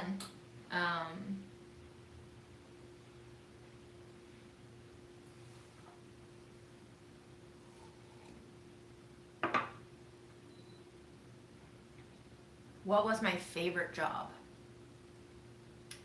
I liked working in restaurants until the like emotional stress and psychological abuse got too much. It also paid like shit, and you didn't get any paid sick days. I liked Delish. I liked my job most when I was still just a test kitchen assistant, because I really like playing assistant for other people, because I like, in a professional setting, I like being told what to do and being able to excel at it easily. And I think being an assistant was just all about catering to other people's needs and doing exactly what they told me to. I think I'd really struggle with a job that has very little structure. I need my expectations laid out pretty explicitly to feel like I could succeed at it. I get discouraged very easily. I liked the period of my time at Delish when I was making budget eats, but honest to God, that shit tore my body up. Just like the amount of work it took to produce those videos was immense. And I would stress out for a week before and a week after shooting it because of all the planning and editing that had to take place. I like my job now. I work for Burlap and Barrel. I write their newsletters for the most part, but it's a very small team, so you kind of get to dabble in almost anything you want if you have the skill set to contribute. So I think what really makes a job a good job is the people that you work with, and I love the people that I work with right now. I love the people that I worked with at Delish too, but I also did not like some people who worked at Delish for obvious reasons. They were anti-union and liars, which I think autistic people don't do well with lies, for various reasons. My long COVID symptoms, extreme fatigue, very weak immune system, eye strain. It made my autoimmune disease flare up, so my kidneys are affected right now, which also contributes to the fatigue. I get exhausted now from eating, which is why I like smoothies so much. Smoothies take less energy from me, but I don't know if you're noticing, my energy is like, I'm like resting on my hand here for support, because as soon as I intake food, I kind of need to take a nap and pass out. This is a very recent development. It started happening to me in December. I can't walk for more than 30 minutes without being completely, exhausted, and I have extreme post-exertional malaise where if I work out for even 10 minutes doing light weights at home, I can be laid out for the next 2 to 3 days. Having trouble getting out of bed, having extremely interrupted, choppy sleep. Basically, every single part of my life is being chopped. It's like I can function normally for 10 minutes at a time, which if you were to task yourself with a normal person's daily schedule, you wouldn't really be able to complete it the way a normal person could. So you have to pace yourself a lot. I have to pace myself a lot. I have to be very forgiving about my inability to clean the whole apartment in one go. I have to split it up across days sometimes. So kind of just like grading down my ability.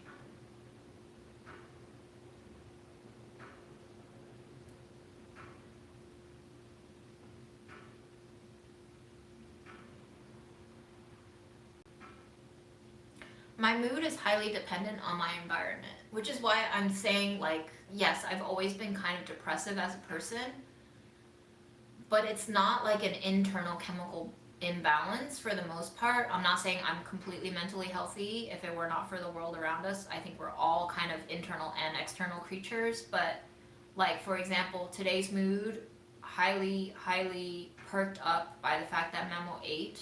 I think Memo's status affects me a lot emotionally and energetically. And I think seeing my dad today was really comforting in ways that I did not foresee. I think just having human connection and family connection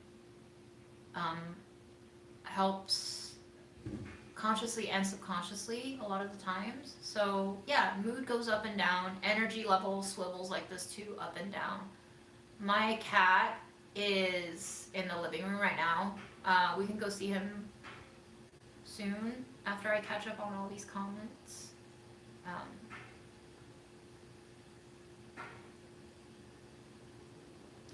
Is over explaining an autistic trait or just an anxious person trait? I think it's both. Someone told me that autism shares a lot of traits with trauma victims, and I would guess, I don't think anxiety comes out of autism automatically. I think autism is, if it's a disease or a disorder, it's a social disease and disorder, right? Society labels us as disordered. So there's a lot of anxiety about living as an autistic person and not immediately understanding other people's social cues and like misfiring communication and misunderstanding each other, and over time it builds up into anxiety of, oh, they're gonna misunderstand me, oh, I'm not gonna understand them, oh fuck, I better explain myself, let me explain everything from A to Z. And the hopes is that you can use language to bridge that gap, but it took me dating for 2 years to understand that no matter how much you explain yourself, if the other person is not willing to be understanding and open-minded about your differences, it doesn't matter how much you explain yourself. In fact, the more you explain yourself, the more likely it is to piss them off and get them annoyed at you and make them dislike you and want to be not in communication with you anymore. So it's really hard. I think, you know, neurodivergency means that you are in the minority. So not everyone, most people that you come across will probably not be able to understand you. You really do just inhabit two very different worldviews and mindsets, because your brain is literally structured differently, and depending on how you've been socialized to function with an autistic brain, that also impact how much anxiety you experience. There's a reason why autistic people have elevated suicide rates. And I don't believe it's just because our brains are broken and it's telling us to kill ourselves. I think a lot of it is probably due to the fact that, like, you've experienced so much social rejection that you don't even think you'll ever be normal or accepted, and it makes you feel like this life is not for you in a lot of ways. So that's sad, right? But it happens. And it happens to a lot of people, you know, like trans folks also experience elevated suicide rates, probably also due to social rejection.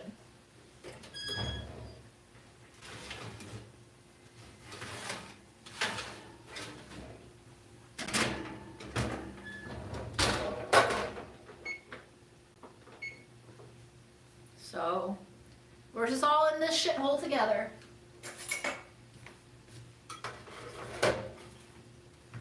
Here's our parsnips. Golden, lovely.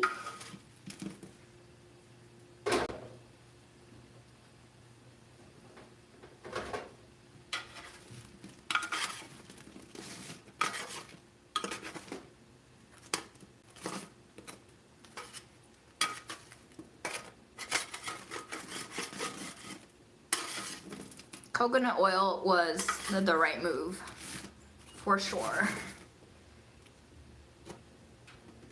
Okay, yes, you're tender, but the bigger pieces can maybe go a little bit longer. Yeah, that piece needs to go a little longer, but I think the little pieces are ready. Let's taste one.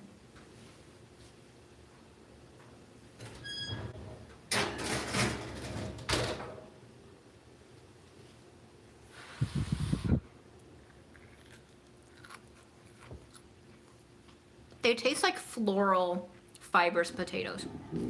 Fibrous sweet potatoes.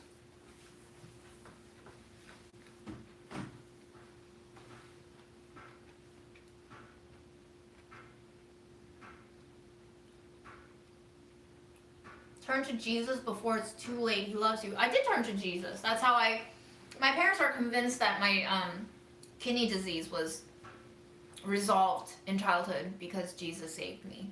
And sure, I can go along with that. Thank you, Jesus, for saving me and letting me live to my 30s so I can see my mom die and my grandma die and learn from it. I'm saying this semi-sarcastically, but also very genuinely. I think seeing death really reorients and redefines life.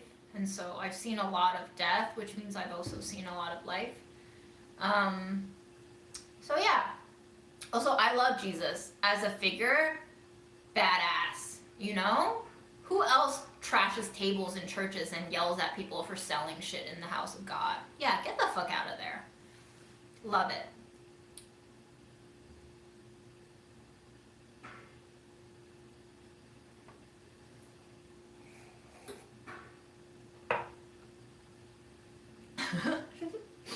Siobhan's like, get the fuck out, I'm the priest.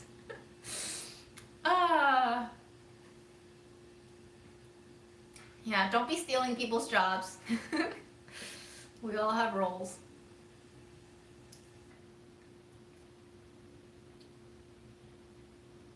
The sus burning went away. I think it was just something burning off the oven floor, probably.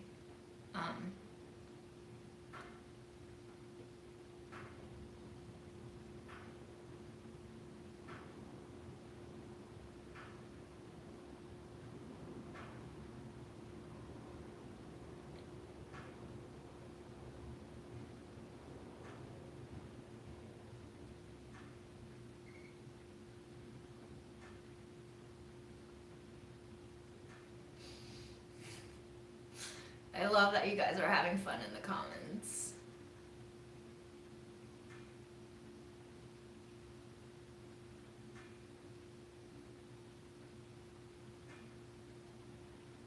Okay, if you went out for pho and you went to like a regular Vietnamese place and they served you tea, that tea is weak as fuck.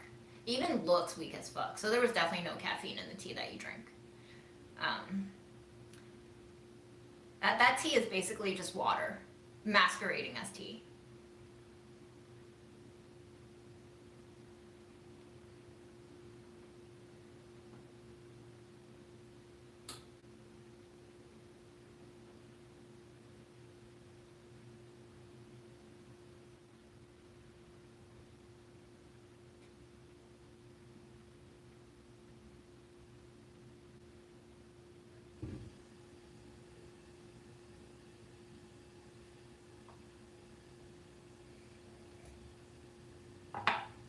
What vitamins do I take? Currently, fish oil, vitamin D, zinc, NAC, CoQ10, and magnesium at night. Sometimes I'll pop a melatonin gummy. I don't think it really works, but I think it calms me down like 20%. So it's psychologically getting me ready for bed. But also sometimes I just want sugar in my mouth as a chewable.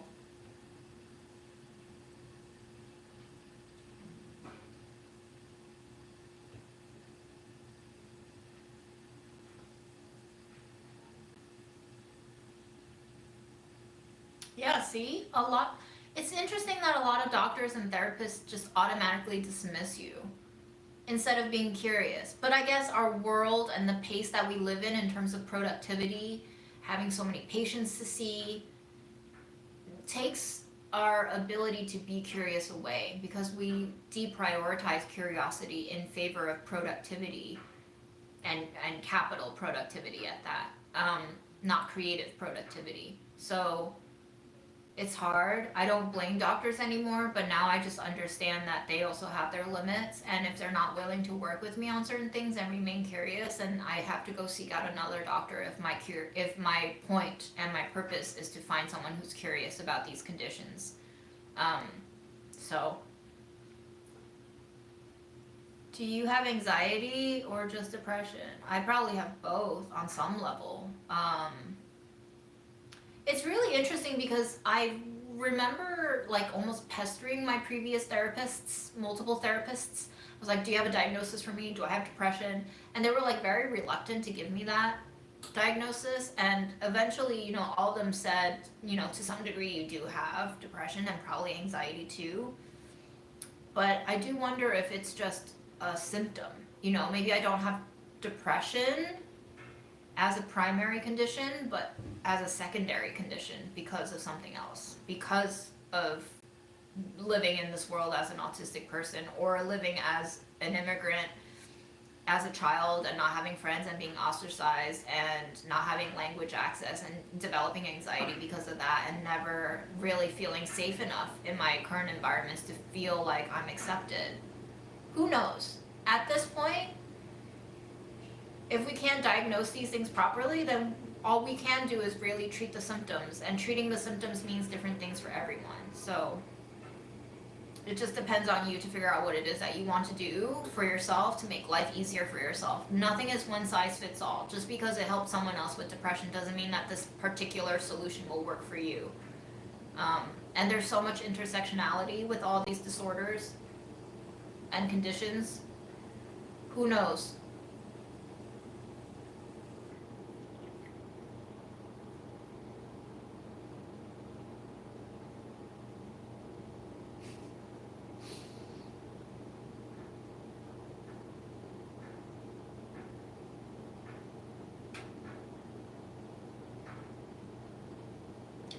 Does anyone have a good non-meat sub for salmon?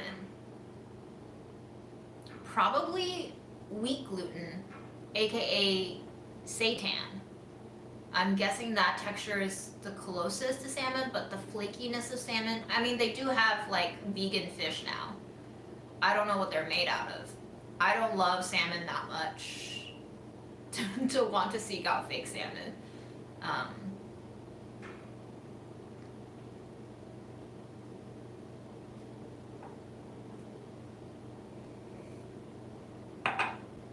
hey, Jersey. I haven't had a chance to look into evening primrose, but I did note it down, and the next time I place an order through VitaCost to fill up on my vitamins and TVP and all of that, I will be slipping into an evening primrose into my order. I'll try it out. Physics girl is feeling better. That's great. That gives me hope.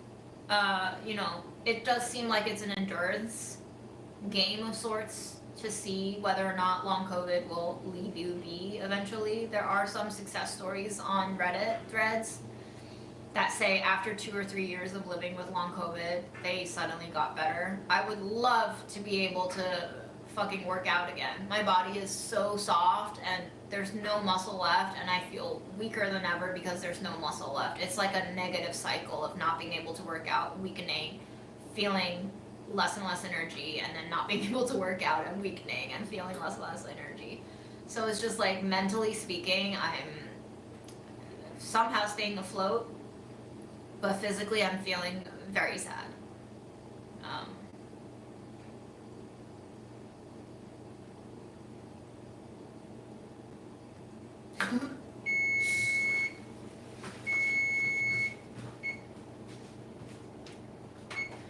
I'm gonna turn the oven off because all the components were cooked in there, and that lasagna has been in there for 40 minutes, so I'm just gonna let it chill. And hopefully we're gonna chill until I read through these comments and show you Memo, and then we can come back and taste the lasagna, and then I'll release all of you into the wild.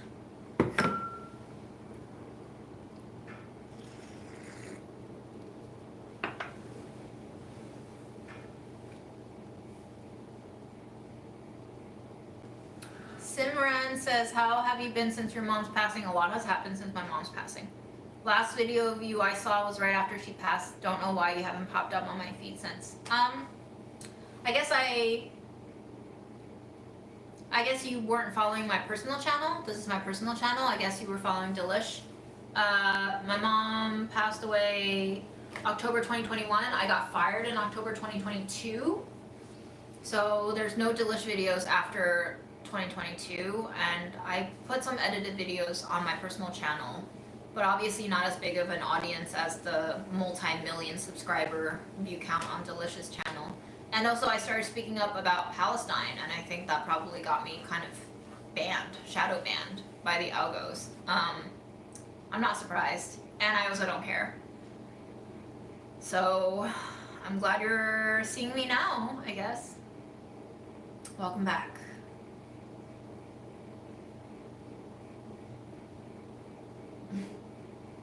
Random question of the day. What was there before the Big Bang? Was there another universe, then a black hole was created and started our universe? I don't know.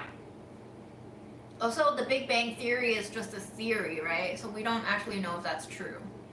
How much we don't know is mind-blowing. Like, our brains will break when we acknowledge finally exactly what we don't know, which is almost everything. We think we know a lot because we do know a lot, but that doesn't know that we know everything. It might not even mean that we know most of the important things. Maybe that's why we have genocides even as a evolved species. You would think we wouldn't, but I guess not. I guess that's not important to our species.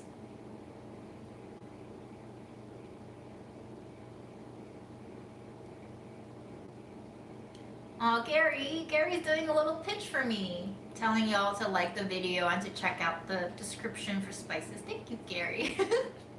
You're looking out for me more than I look out for me. What a community.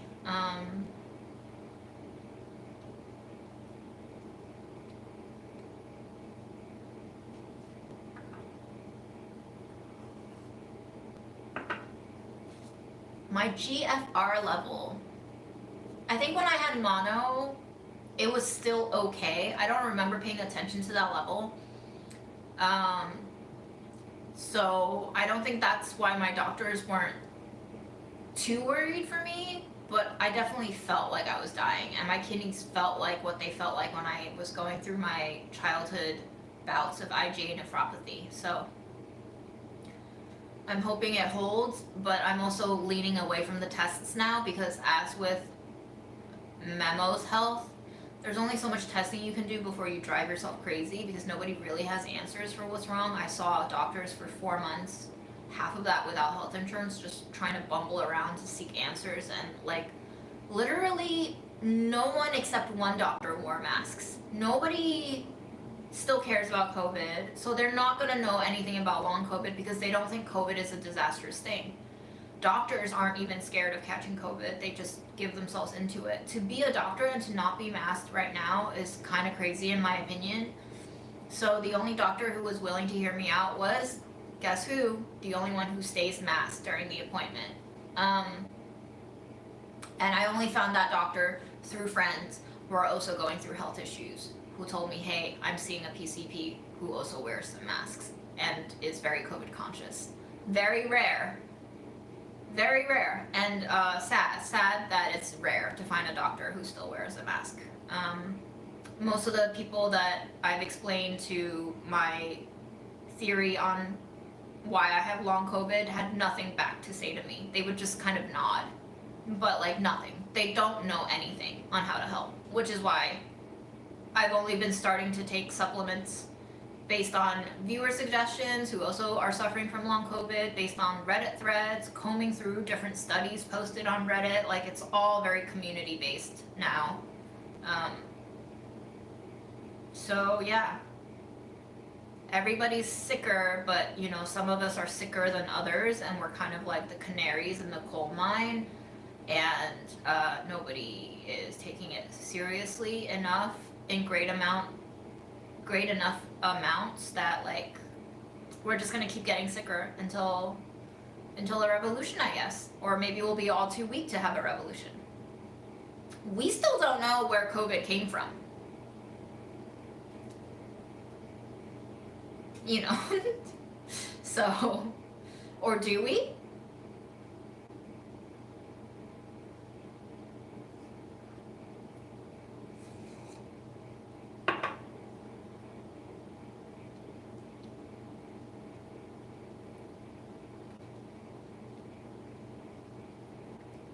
How often should we be cleaning out ovens? Mine looks good, so it is good. The stovetop is clean. If it's not burning or smoking, you're good. If it's burning and smoking, you probably should wait for it to cool down and then pass a moist washcloth over the surfaces and see how much, you know, ash comes off. Sometimes I go in and I scrub with like a little bit of baking soda or salt for abrasion. I almost never clean with chemicals because I just don't know if I can get it all out before I burn it up again, and I don't want to be inhaling the fumes of cleaners, so. Nick Normal says, I am back. I would like to know the progress on your vegetable chopping OnlyFans. That's a great idea. Not even gonna lie, I've been laughing myself with the idea of having an OnlyFans where I only do food related content, but in like very scintillating ways, but not like R-rated even. It would just be like composed in provocative angles and crops, but it delights me. I've been joking about being an asexual sex worker for 2+ years now, but I've also been joking about alpaca farms for 4 now. So one day we'll combine both of those and find ourselves on OnlyFans. I don't know when, but it's gonna have to happen sooner or later, because, you know, my thought is you can only joke about something for so long before you become the joke.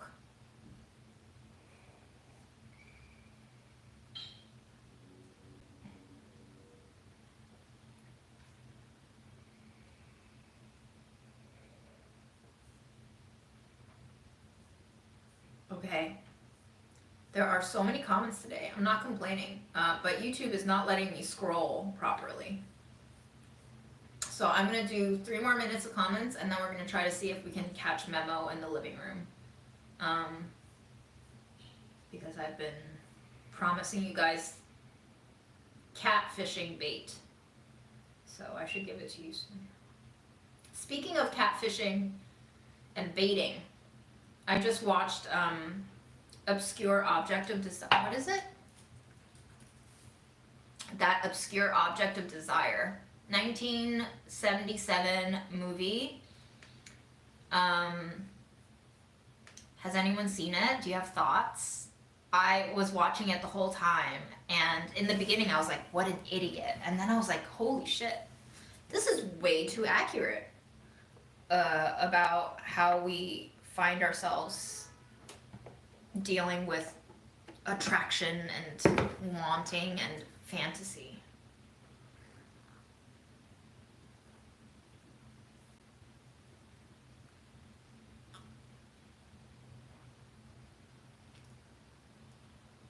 Hi, Trinidad.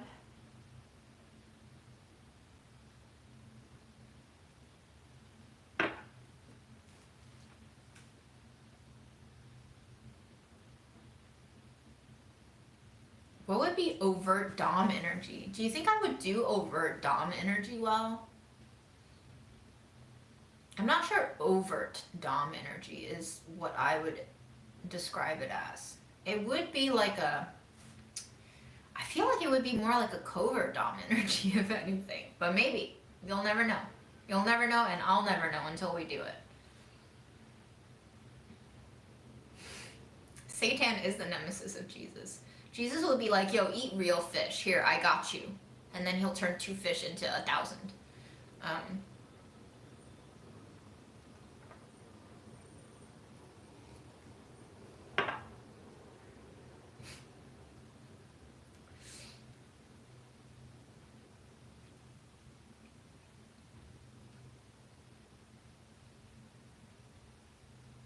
So much insight here.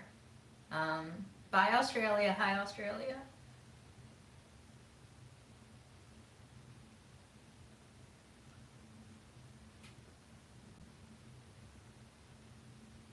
Do you think neurodivergence affected your view on relationships? Hell fucking yeah, it did. You feel like ADHD has partly contributed to your toxic independence. I wonder how you define toxic independence. I do think there is such a thing, but it would be most toxic to yourself first. I think all toxicity hurts the person serving it most. But sometimes the toxicity comes out of the dynamic and not from one person or the other. I think most of the time it takes 2 to form a toxic relationship dynamic. So, how does one dip lasagna? I think you would let it sit and chill, and then you would slice it, kind of like how polenta sets up once you chill it, and then you would dip that pie slice of lasagna in something. That does sound really good, by the way.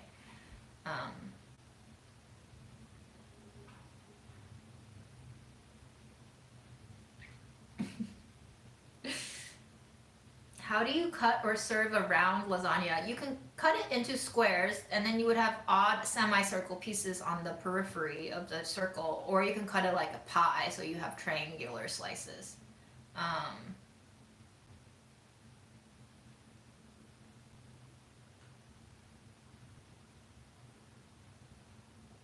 Yes, thank you for putting a smile on my face. Nick Normal, what a name.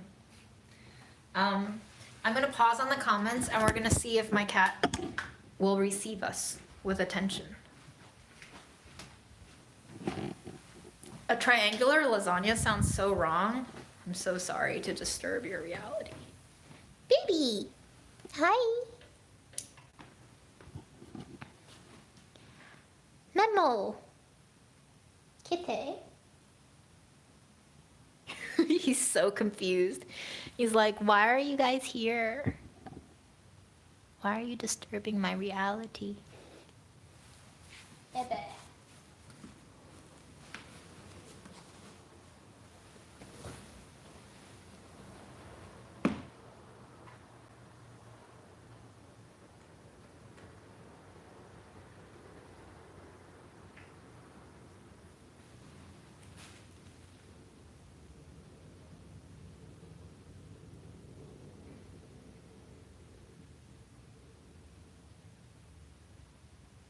enjoying your rest?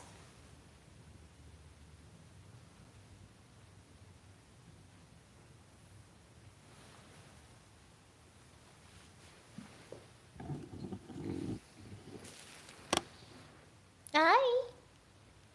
Okay, you don't want to be bothered? All right.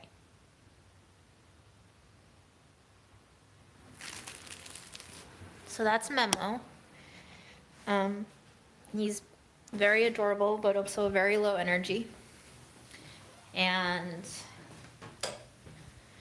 his smell is changing. I'm sad to report. He doesn't smell as pretty as he used to be, which makes sense because I've also been finding that he's getting more food stuck in his fur, which means he's not grooming himself well as before, which makes sense if he's getting sicker. So that was Memo. We are still very happy that he's still here with me.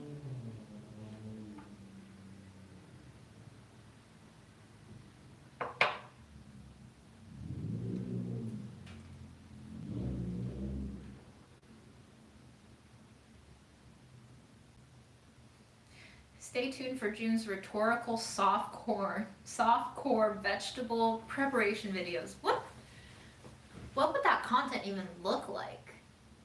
You know, yes, I could see that working. You've now planted a seed. Be careful which seeds you plant. You might not be ready to reap the fruits of that tree.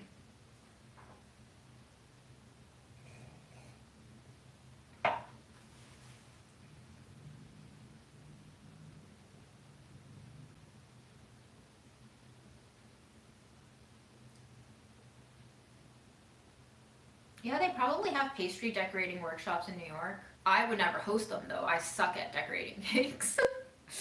So I would not be the one to host it. I could attend one for sure. That sounds fun. But COVID, you know? It's throwing a damper on most things that I would want to do.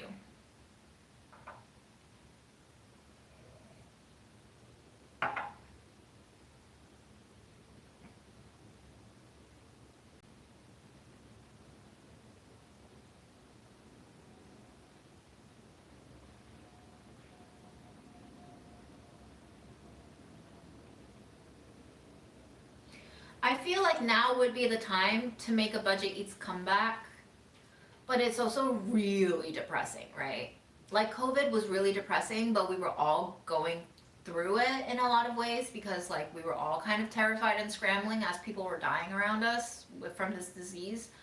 But now that like COVID isn't in everyone's mind, I feel like we're stratifying even further apart now into socioeconomic groups. And for sure, a lot of us are struggling with budgets and grocery prices.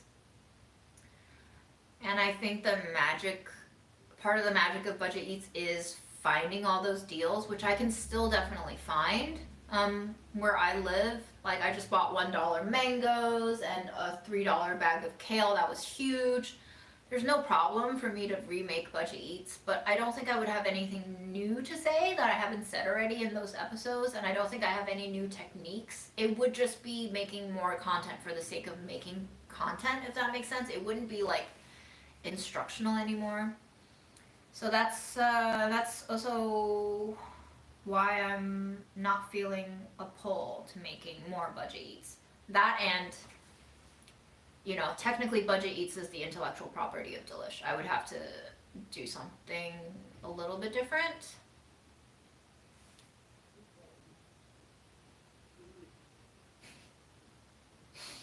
Holden's back too. Today is the congregation of all of my favorite trolls.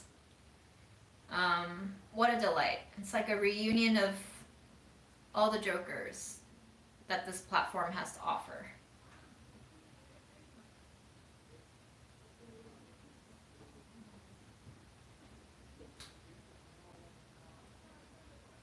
Yes, my house is very empty. One of my autistic friends was chatting with me to see if I could be autistic, and he wasn't convinced until he stepped into my apartment, and he was like shocked by how empty and sparse it was, and then he was like, yeah, I think you're autistic. So, yes, Memo saw the vet. That's how we know his liver is not doing well.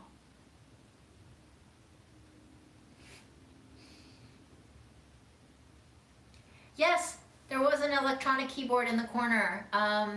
Suzuku came and offered me her unused keyboard.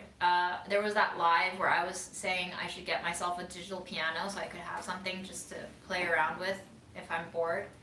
And she offered and she dropped it off. So I have her keyboard now. Unfortunately, my favorite Mendelssohn Venetian Boat song, I think, has one note that's like an octave and a half below where the keyboard goes. So I can't hit that note. That was pretty funny when I was like, oh, I can't play this piece.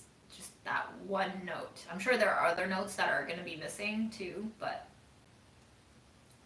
yes, I have a keyboard now. Thanks, Suzuku. Why don't you make vlogs? Isn't this kind of a vlog though? Isn't this better than a vlog? What more could you ask of me? I'm showing you everything.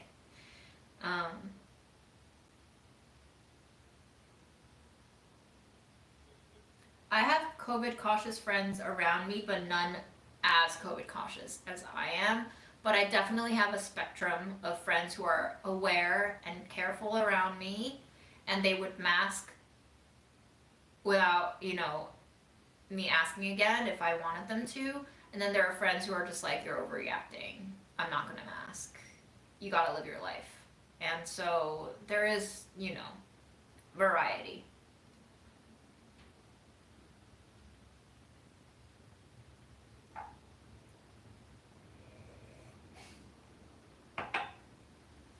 I don't have a celebrity crush on anyone lately because, what is there to crush on with celebrities? Did you see how few of them came out to support Palestine locally when the genocide was in full force? And did you see how many of them signed a letter to Biden to keep supplying Israel with weapons and to defend Israel? What is there to yearn for anymore? And they're not even that pretty.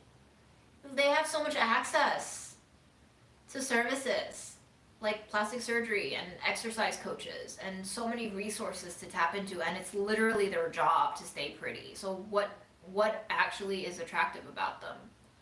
I don't even know who they are. So no, I don't have any celebrity crushes anymore. Wow. Yeah, I'm so freed of so many desires. And I think people think about freedom. I actually just had this conversation with my dad today about what freedom actually is.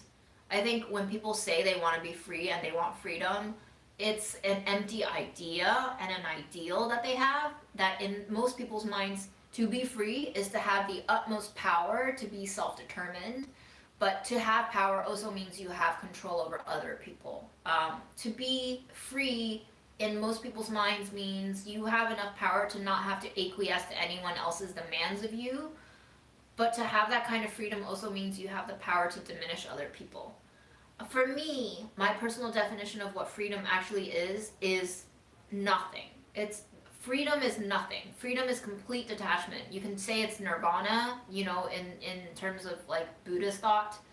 We're all trapped in the cycle of life, samsara, reincarnation, and only when you hit nirvana and enlightenment are you freed of the cycle. So there's that kind of nothingness, non-existence, that is a sort of freedom.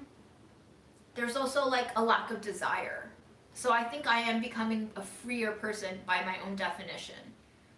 Because of my lack of desire for things. I have never really desired that much ever since I was in college. I have never desired that much. I almost trained myself to not desire that much.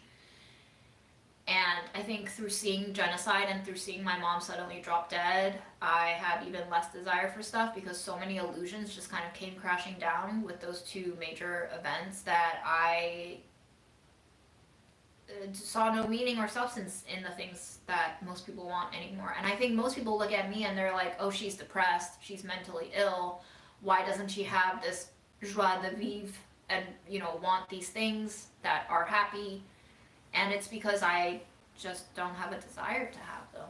I had a desire to be in a romantic relationship, and then I dated for 2 years and tried to build connections with people, and then I saw how, and I'm not saying this derogatorily, really, but they're shallow, because it's scary to go into the deep end of human psychology and to like face yourself and all of your complications, all of your different baggage and traumas and personal nightmares.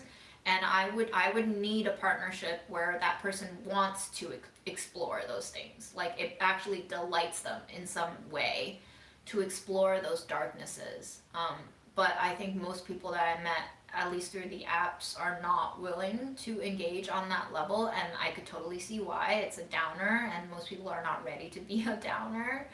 And they prefer consumption and escapism rather than confronting the darker sides of reality, which, yeah, fine, to each their own, but that also made me recognize the fact that I'm not really going to find a lot of people who want the same things that I do. So given the fact that I have physical ailments now and I'm becoming more disabled, it just didn't seem worth it for me to keep pursuing that desire. So now I don't even have the desire for a romantic relationship anymore. I'm pretty happy to be a cat lady, and I'm just gonna try to recuperate my health a little bit more and see if I can bounce back from whatever is happening.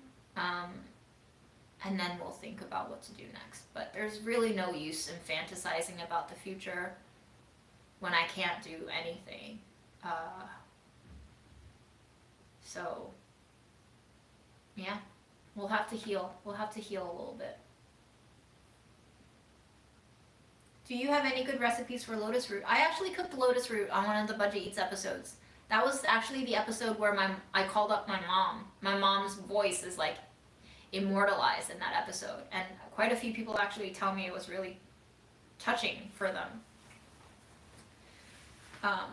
That my mom was featured in that episode. I like a sweet and sour, kind of sticky lotus root stir fry. I think if you just Google like sweet and sour lotus root or Chinese style lotus root, it's basically just vinegar and sugar and a little salt, maybe some garlic if you wanted, maybe some onions, or even peppers. But depending on how sweet you like it or how sour you like it, depending on how sticky you like it, you just adjust the amounts. I don't really measure anything. It's like the Chinese way of cooking. You don't really have written recipes. You just go with the flow.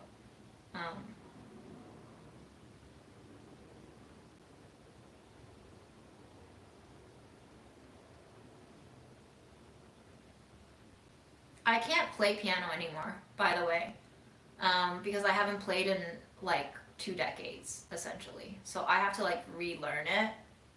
It's gonna take me a while. It's like music is like a language, and I was never fluent in it anyway. I liked playing songs that I like playing, but I had never had the technique down, and I never had music theory down. I'm not gifted or talented musically, but I can connect with the emotional sides of music. So I was looking forward to this as a therapeutic outlet of sorts. Yeah, why does America give so much money to Israel? What hold does Israel have on America? It's tiny. That is the question of the day, of the decade, of the lifetime. It's just money, man. It's just money. Our whole world is turned towards churning money, but money is empty. Especially when all these people are dying. We've really lost sight of substance. Talk about The Substance. Talk about that movie, The Substance. So much praise given to a movie about the lack of substance. I don't think we're really reflecting on how substanceless our lives are right now.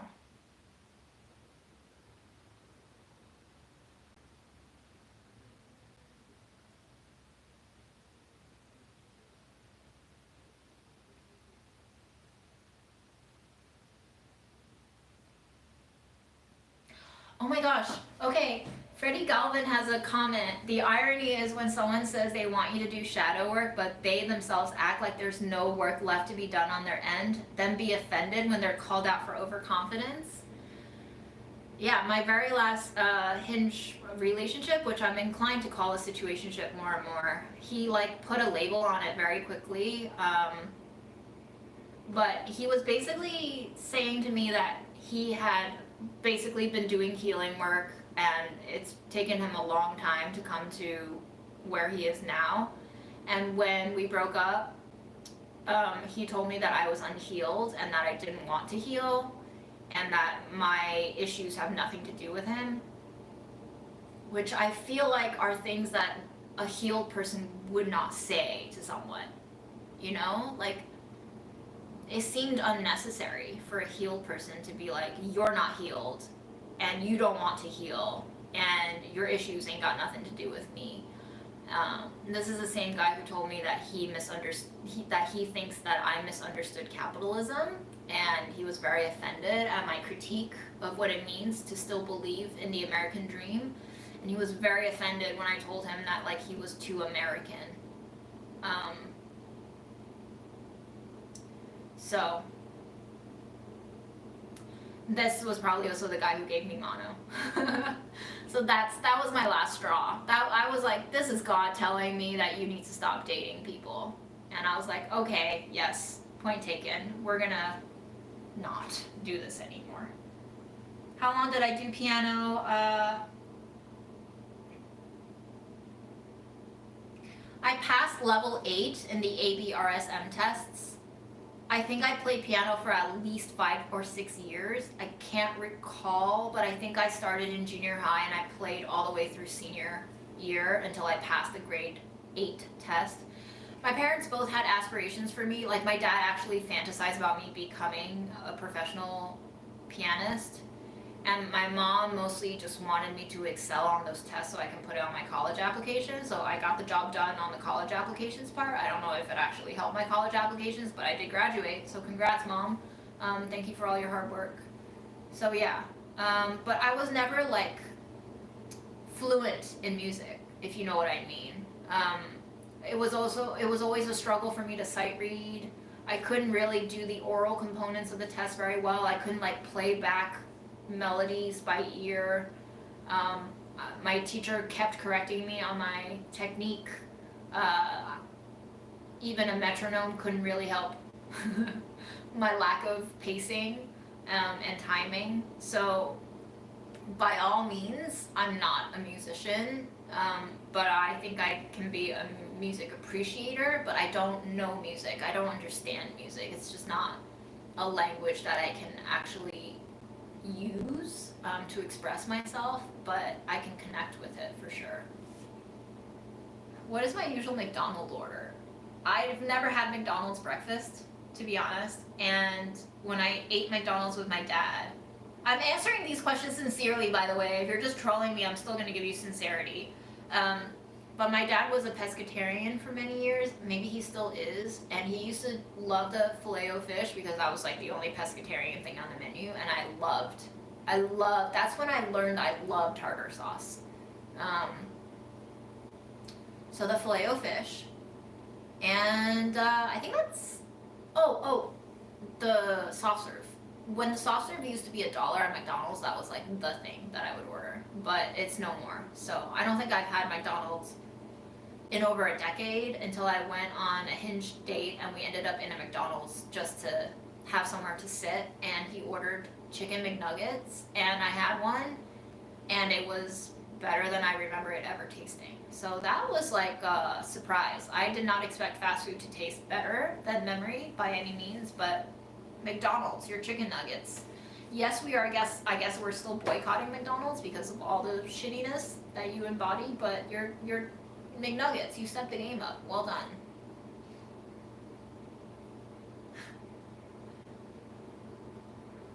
I don't think Israel's conflict is religion-based. I don't. I think that's a cover. I don't believe it. It is definitely money-based. It is definitely power-based. I think religion is just a front. I mean, religion has always been a front for so many things, so many crimes. You know, how can a whole religion cover for child abusers for decades? Yeah. I would love to put unhealed on my business card. If anyone wants to treat me to like a bundle of 100 business cards, definitely put unhealed as my middle name.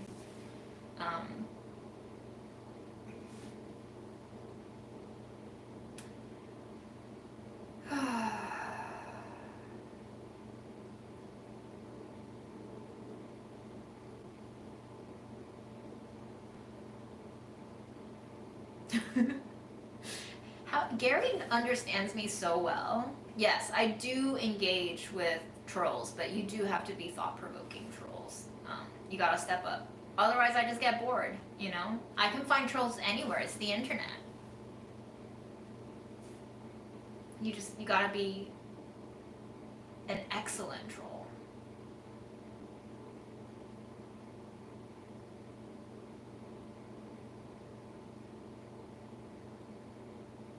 Yes, it has been a half hour. You're right.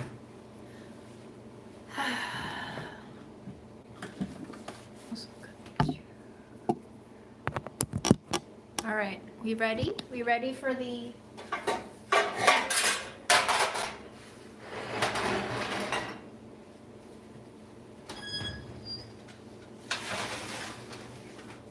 Okay. I don't know how I'm gonna cut this, you're right. I have no idea how I'm gonna slice this. And it's still warm. They always recommend lasagna be cool, because otherwise it'll just disintegrate on your plate.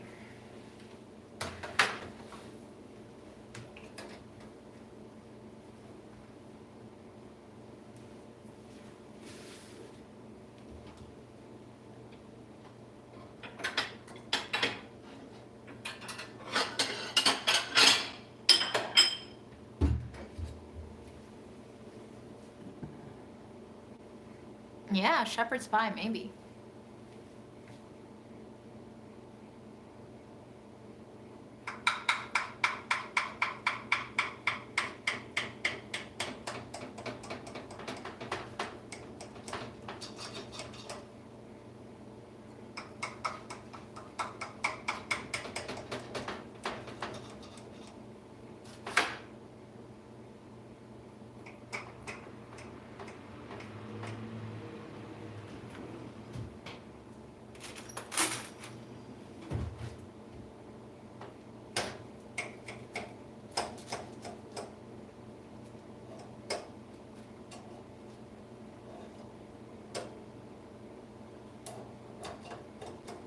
Also, if you're gonna be a troll, I would ask you to reconsider being a mean troll, because I feel like mean trolls are so 2003. You're like 2 decades behind. You gotta be like a funny, ironic troll now, you know? And you gotta be like a flirty troll too, because everybody likes a flirt, especially on the internet.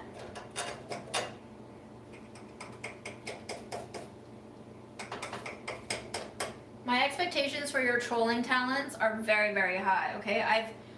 I've had years to develop a taste in trolling.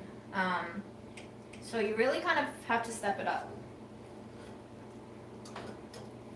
I don't think this is gonna come out in one piece, guys. I'm so sorry. But it's okay.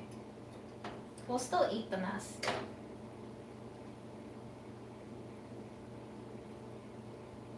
Whoop.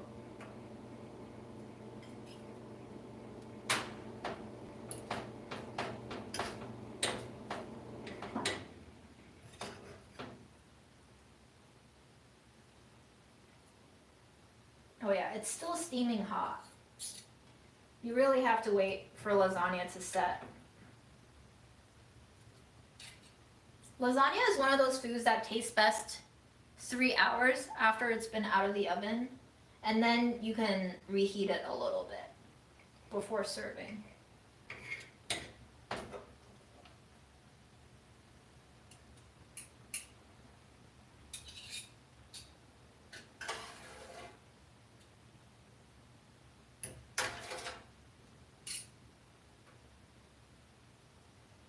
So let me show you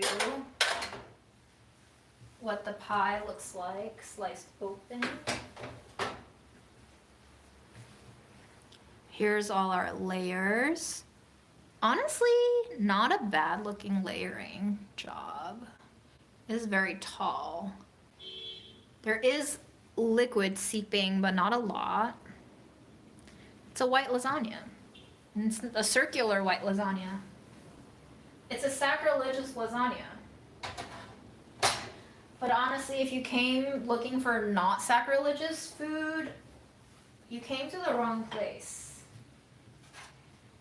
You can't really blame me for not serving you like a prefix meal when you've come to Family Dollar Tree. I will serve you food out of a can. The truffle is just a miracle. It's because someone sent me a jar of truffle.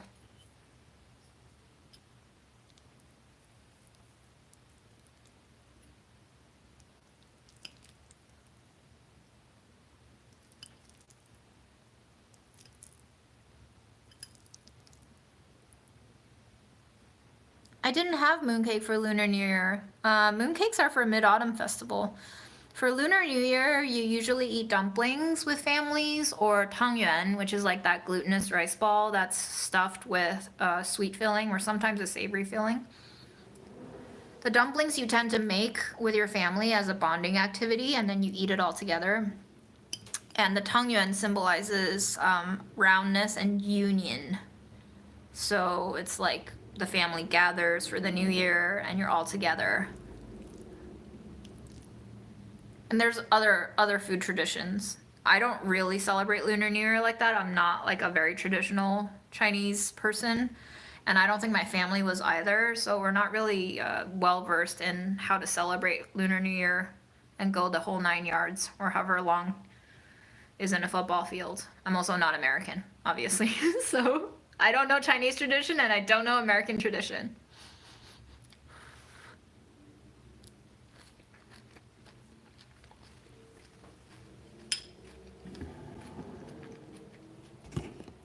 The truffle works. It's a really nicely balanced cheesy scent.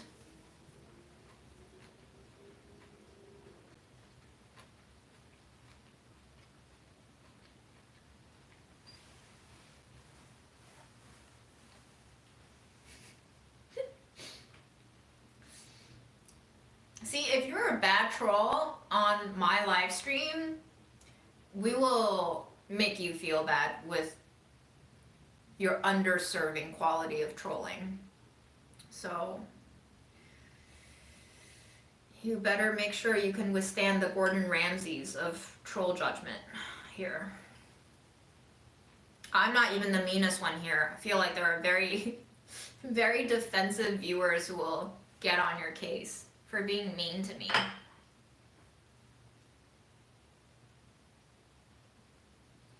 A lentil shepherd's pie. It's easy. You literally just named it in your own comment, Gary. I mean, the shepherd's pie still has potatoes, I'm assuming. Just lentils in place of meat, so.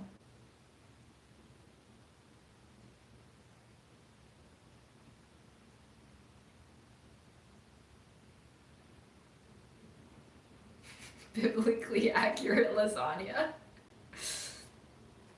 Ram will never let me live down the fact that I cooked him oatmeal with expired milk found in my dead mom's fridge the few weeks after she passed, and I was trying to eat through all of her ingredients. You can't accept it at the time and then give me shit for it 3 years on. Well, you can. You obviously are. But, you know, joke's on you because you ate it. This is actually a great example of what we do in relationships, all kinds of relationships. We do something that offends our own personal boundaries, but we stuff it down and we accept it in the moment because we don't want to offend the other person and we want to be the more giving person in the dynamic, but we actually hold on to some degree, not a whole lot, but some degree of like resentment or hurt because you violated your own boundaries of what you would accept into your body, mind, and soul. And then it just keeps bubbling and resurfacing up because you can't get over the fact that you let your own boundaries go in that moment. And it's actually you trying to work through your own self-betrayal when you bring the instances up again. I'm projecting this onto you, but I've experienced this plenty of times in relationships where you keep blaming the other person for something or criticizing them for something, but it's actually you who made the decision to accept that behavior. I'm guilty of it too. I accepted so many behaviors in relationships because I wanted to maintain them, and then I realized much later on that like I couldn't digest that instance of violating my own boundaries, because then you erode your own self-trust. You don't trust yourself anymore because you've become a person who can violate your own boundaries. So let it be a lesson to you all that if you start feeling resentment, it's because you violated your own boundaries. And it is okay to tell people no when they offer you things or suggest things. It's really hard to do, especially when you really want a relationship to work out, but it's really not worth it to violate your own boundaries because then you don't trust yourself. The only person that you get to live the rest of your life with consistently forever until you die.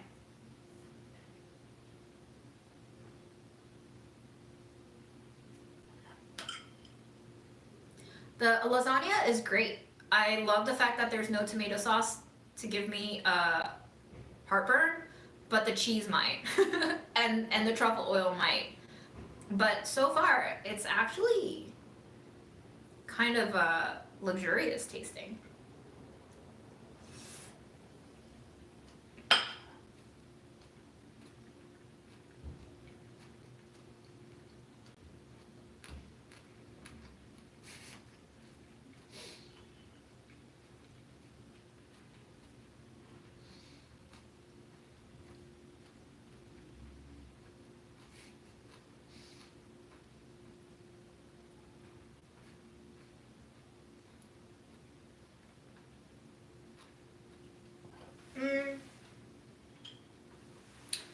I got the truffle from one of my coworkers.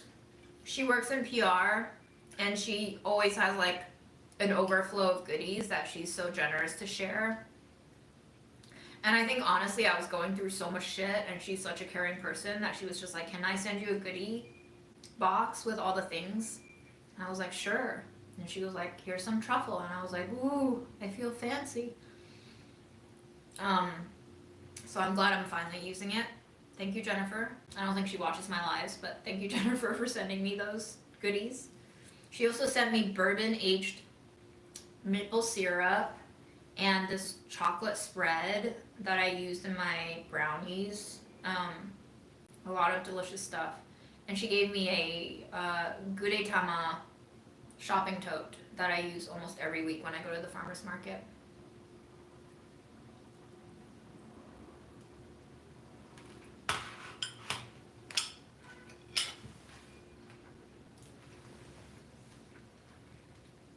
The lemon zest was a good idea.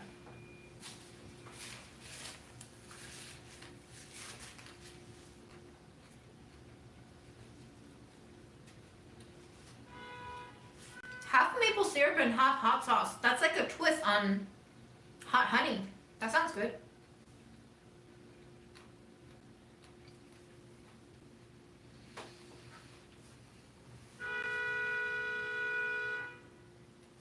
The next food expo will be in June. It happens every year in June in New York, at least. The winter fancy food show was in Vegas. My coworkers just went, but it's in Vegas, so I didn't go. And it was a really great show, I think, for them. I went this past June, but I didn't make any content. I was just so burnt out, so I didn't have any desire to.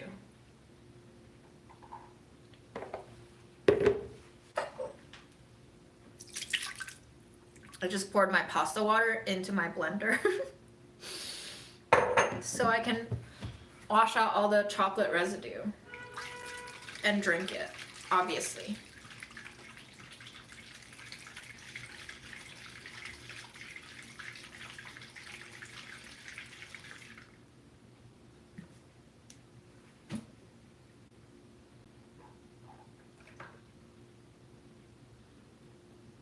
Um, you're probably not serious about listening to my Tinder and Bumble experiences, but I'll let you know I've been on Tinder and Bumble and Hinge. I like the interface of Hinge the most in that it really lets you explore expressing as much of yourself as you want.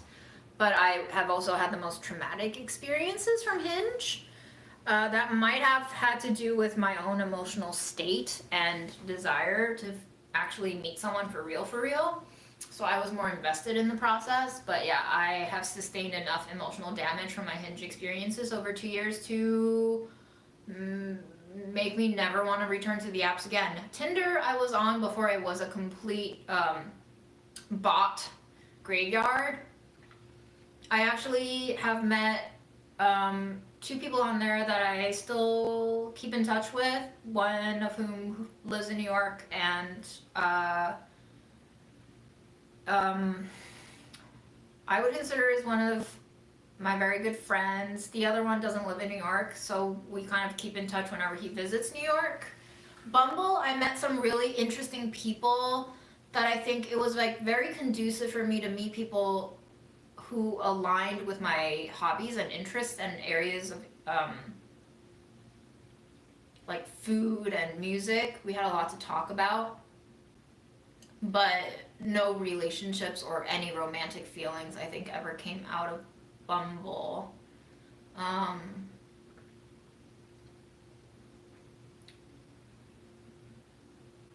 But yeah, I think I'm done with apps. They're just so tiring and exhausting. Mostly because I think the apps attract a more dopamine driven crowd. Like people love the idea of swiping and finding new people and newness, and it feels like an endless carnival of profiles that you can just consume and discard. Again, people have become disposable too in the way that we handle human relationships. So I don't think the apps are where I'm gonna find someone.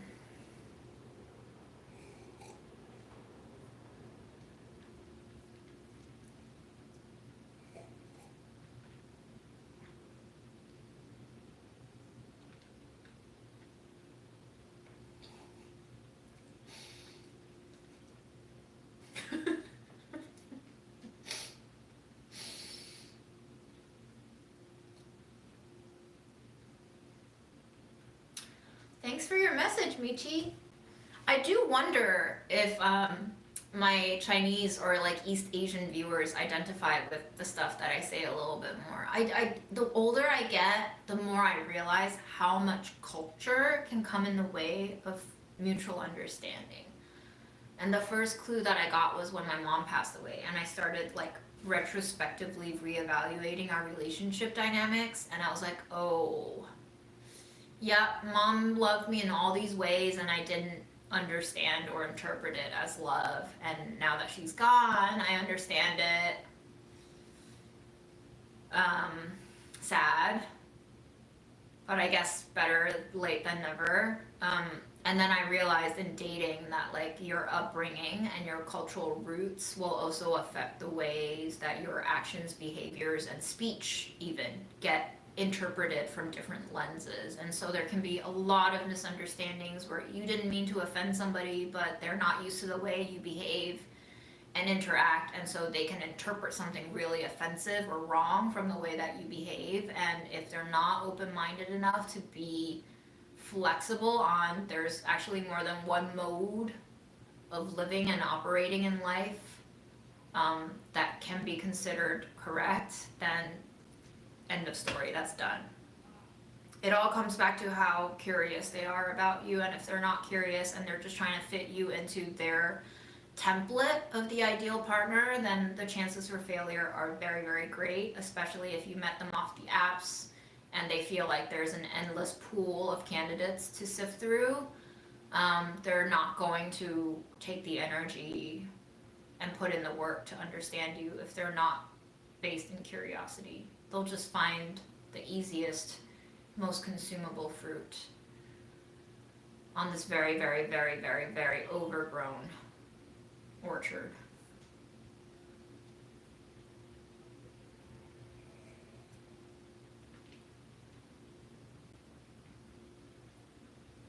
Thank you for your feedback. I'm so glad that you can connect with my thoughts. And I hope you have a good day at work.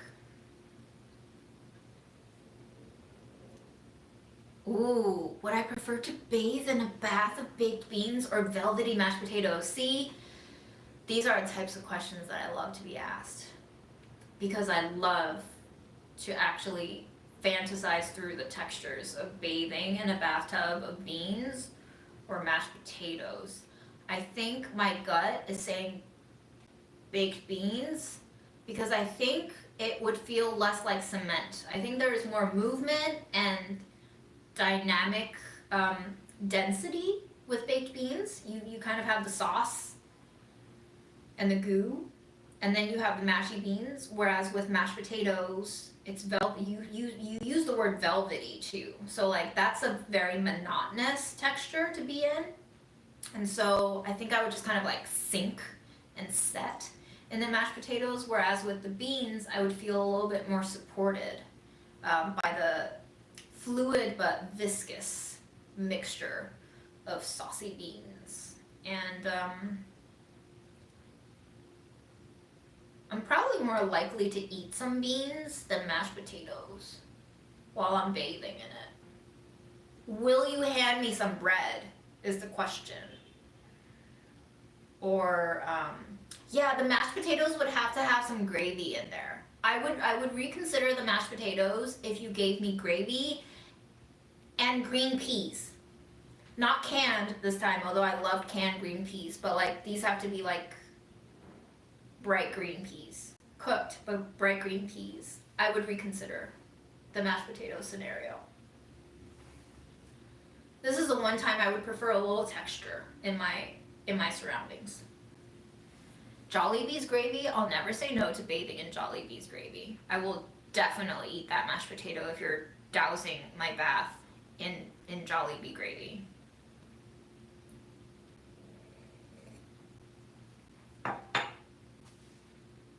Thank you for that question. That truly healed some broken part of me just now. Just being able to indulge in imagining an edible bath. If I became a delusionally wealthy person, my business would be offering other delusional, wealthy, crazy cuckoo people edible baths. There would be so many types of substances you can take a bath in my business. So yes, if you ever Venmo me money or contribute to a future GoFundMe, you can rest assured that that's the kind of mindless business I would run.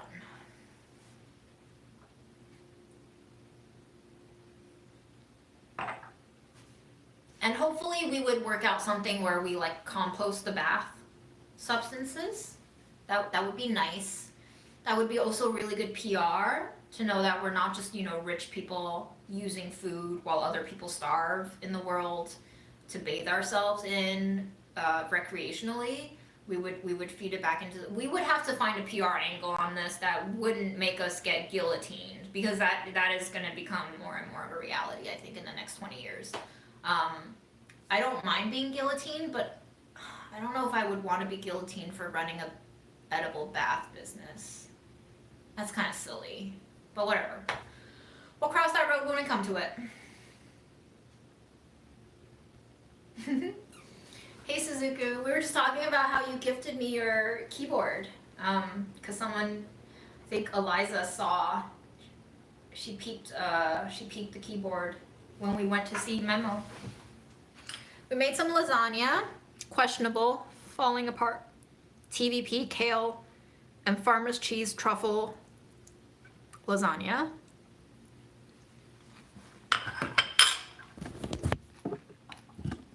And we're gonna bother my cat again. And then maybe we'll say bye? Unless you guys want to keep asking me weird questions like what substances I want to bathe in. Free piano lessons. I'm so rich. So rich in the resources my followers gift me with. I'm so grateful.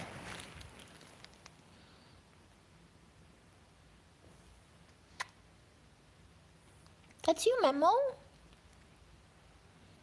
Wow.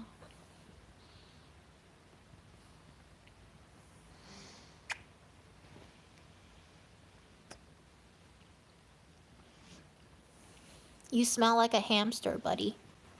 No, don't go. Don't go. Oh, nice stretch. Cutie. You're almost as tall as my llama.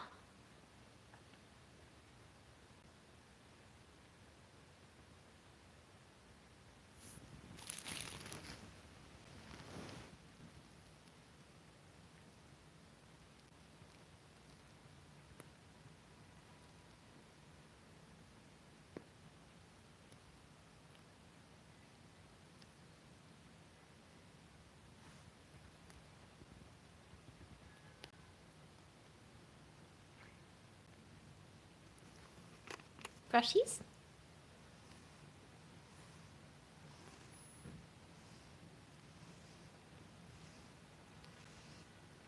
Yeah, I would love to cover him in a little blanket, but he doesn't seem to want to be covered. He always moves away whenever I attempt to keep him warm.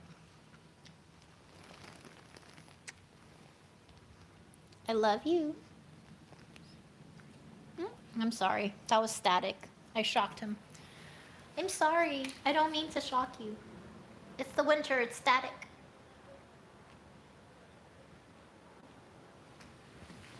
All right. He's had enough of me.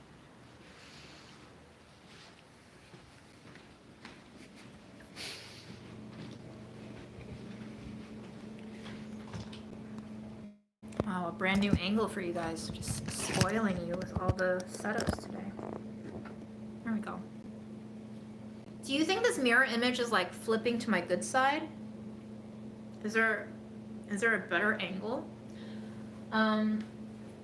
Well, what a delight. I'm finally very relieved to be able to offer you a better mood live in which we actually do cooking.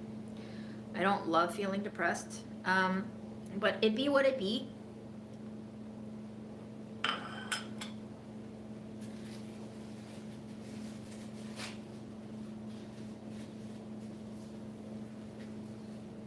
And I guess it's Sunday night, so I hope you all have a great week ahead. Yes, look, Inception. Wow, amazing.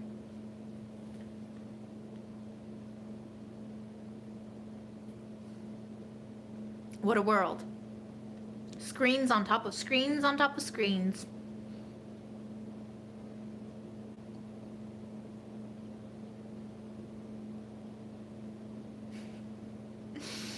Okay, thanks for hanging. Thanks for sharing. Thanks for making me laugh. And y'all take care of yourselves. And sleep. And wipe the corners of your mouth so you don't have lasagna stuck on it, okay? Bye.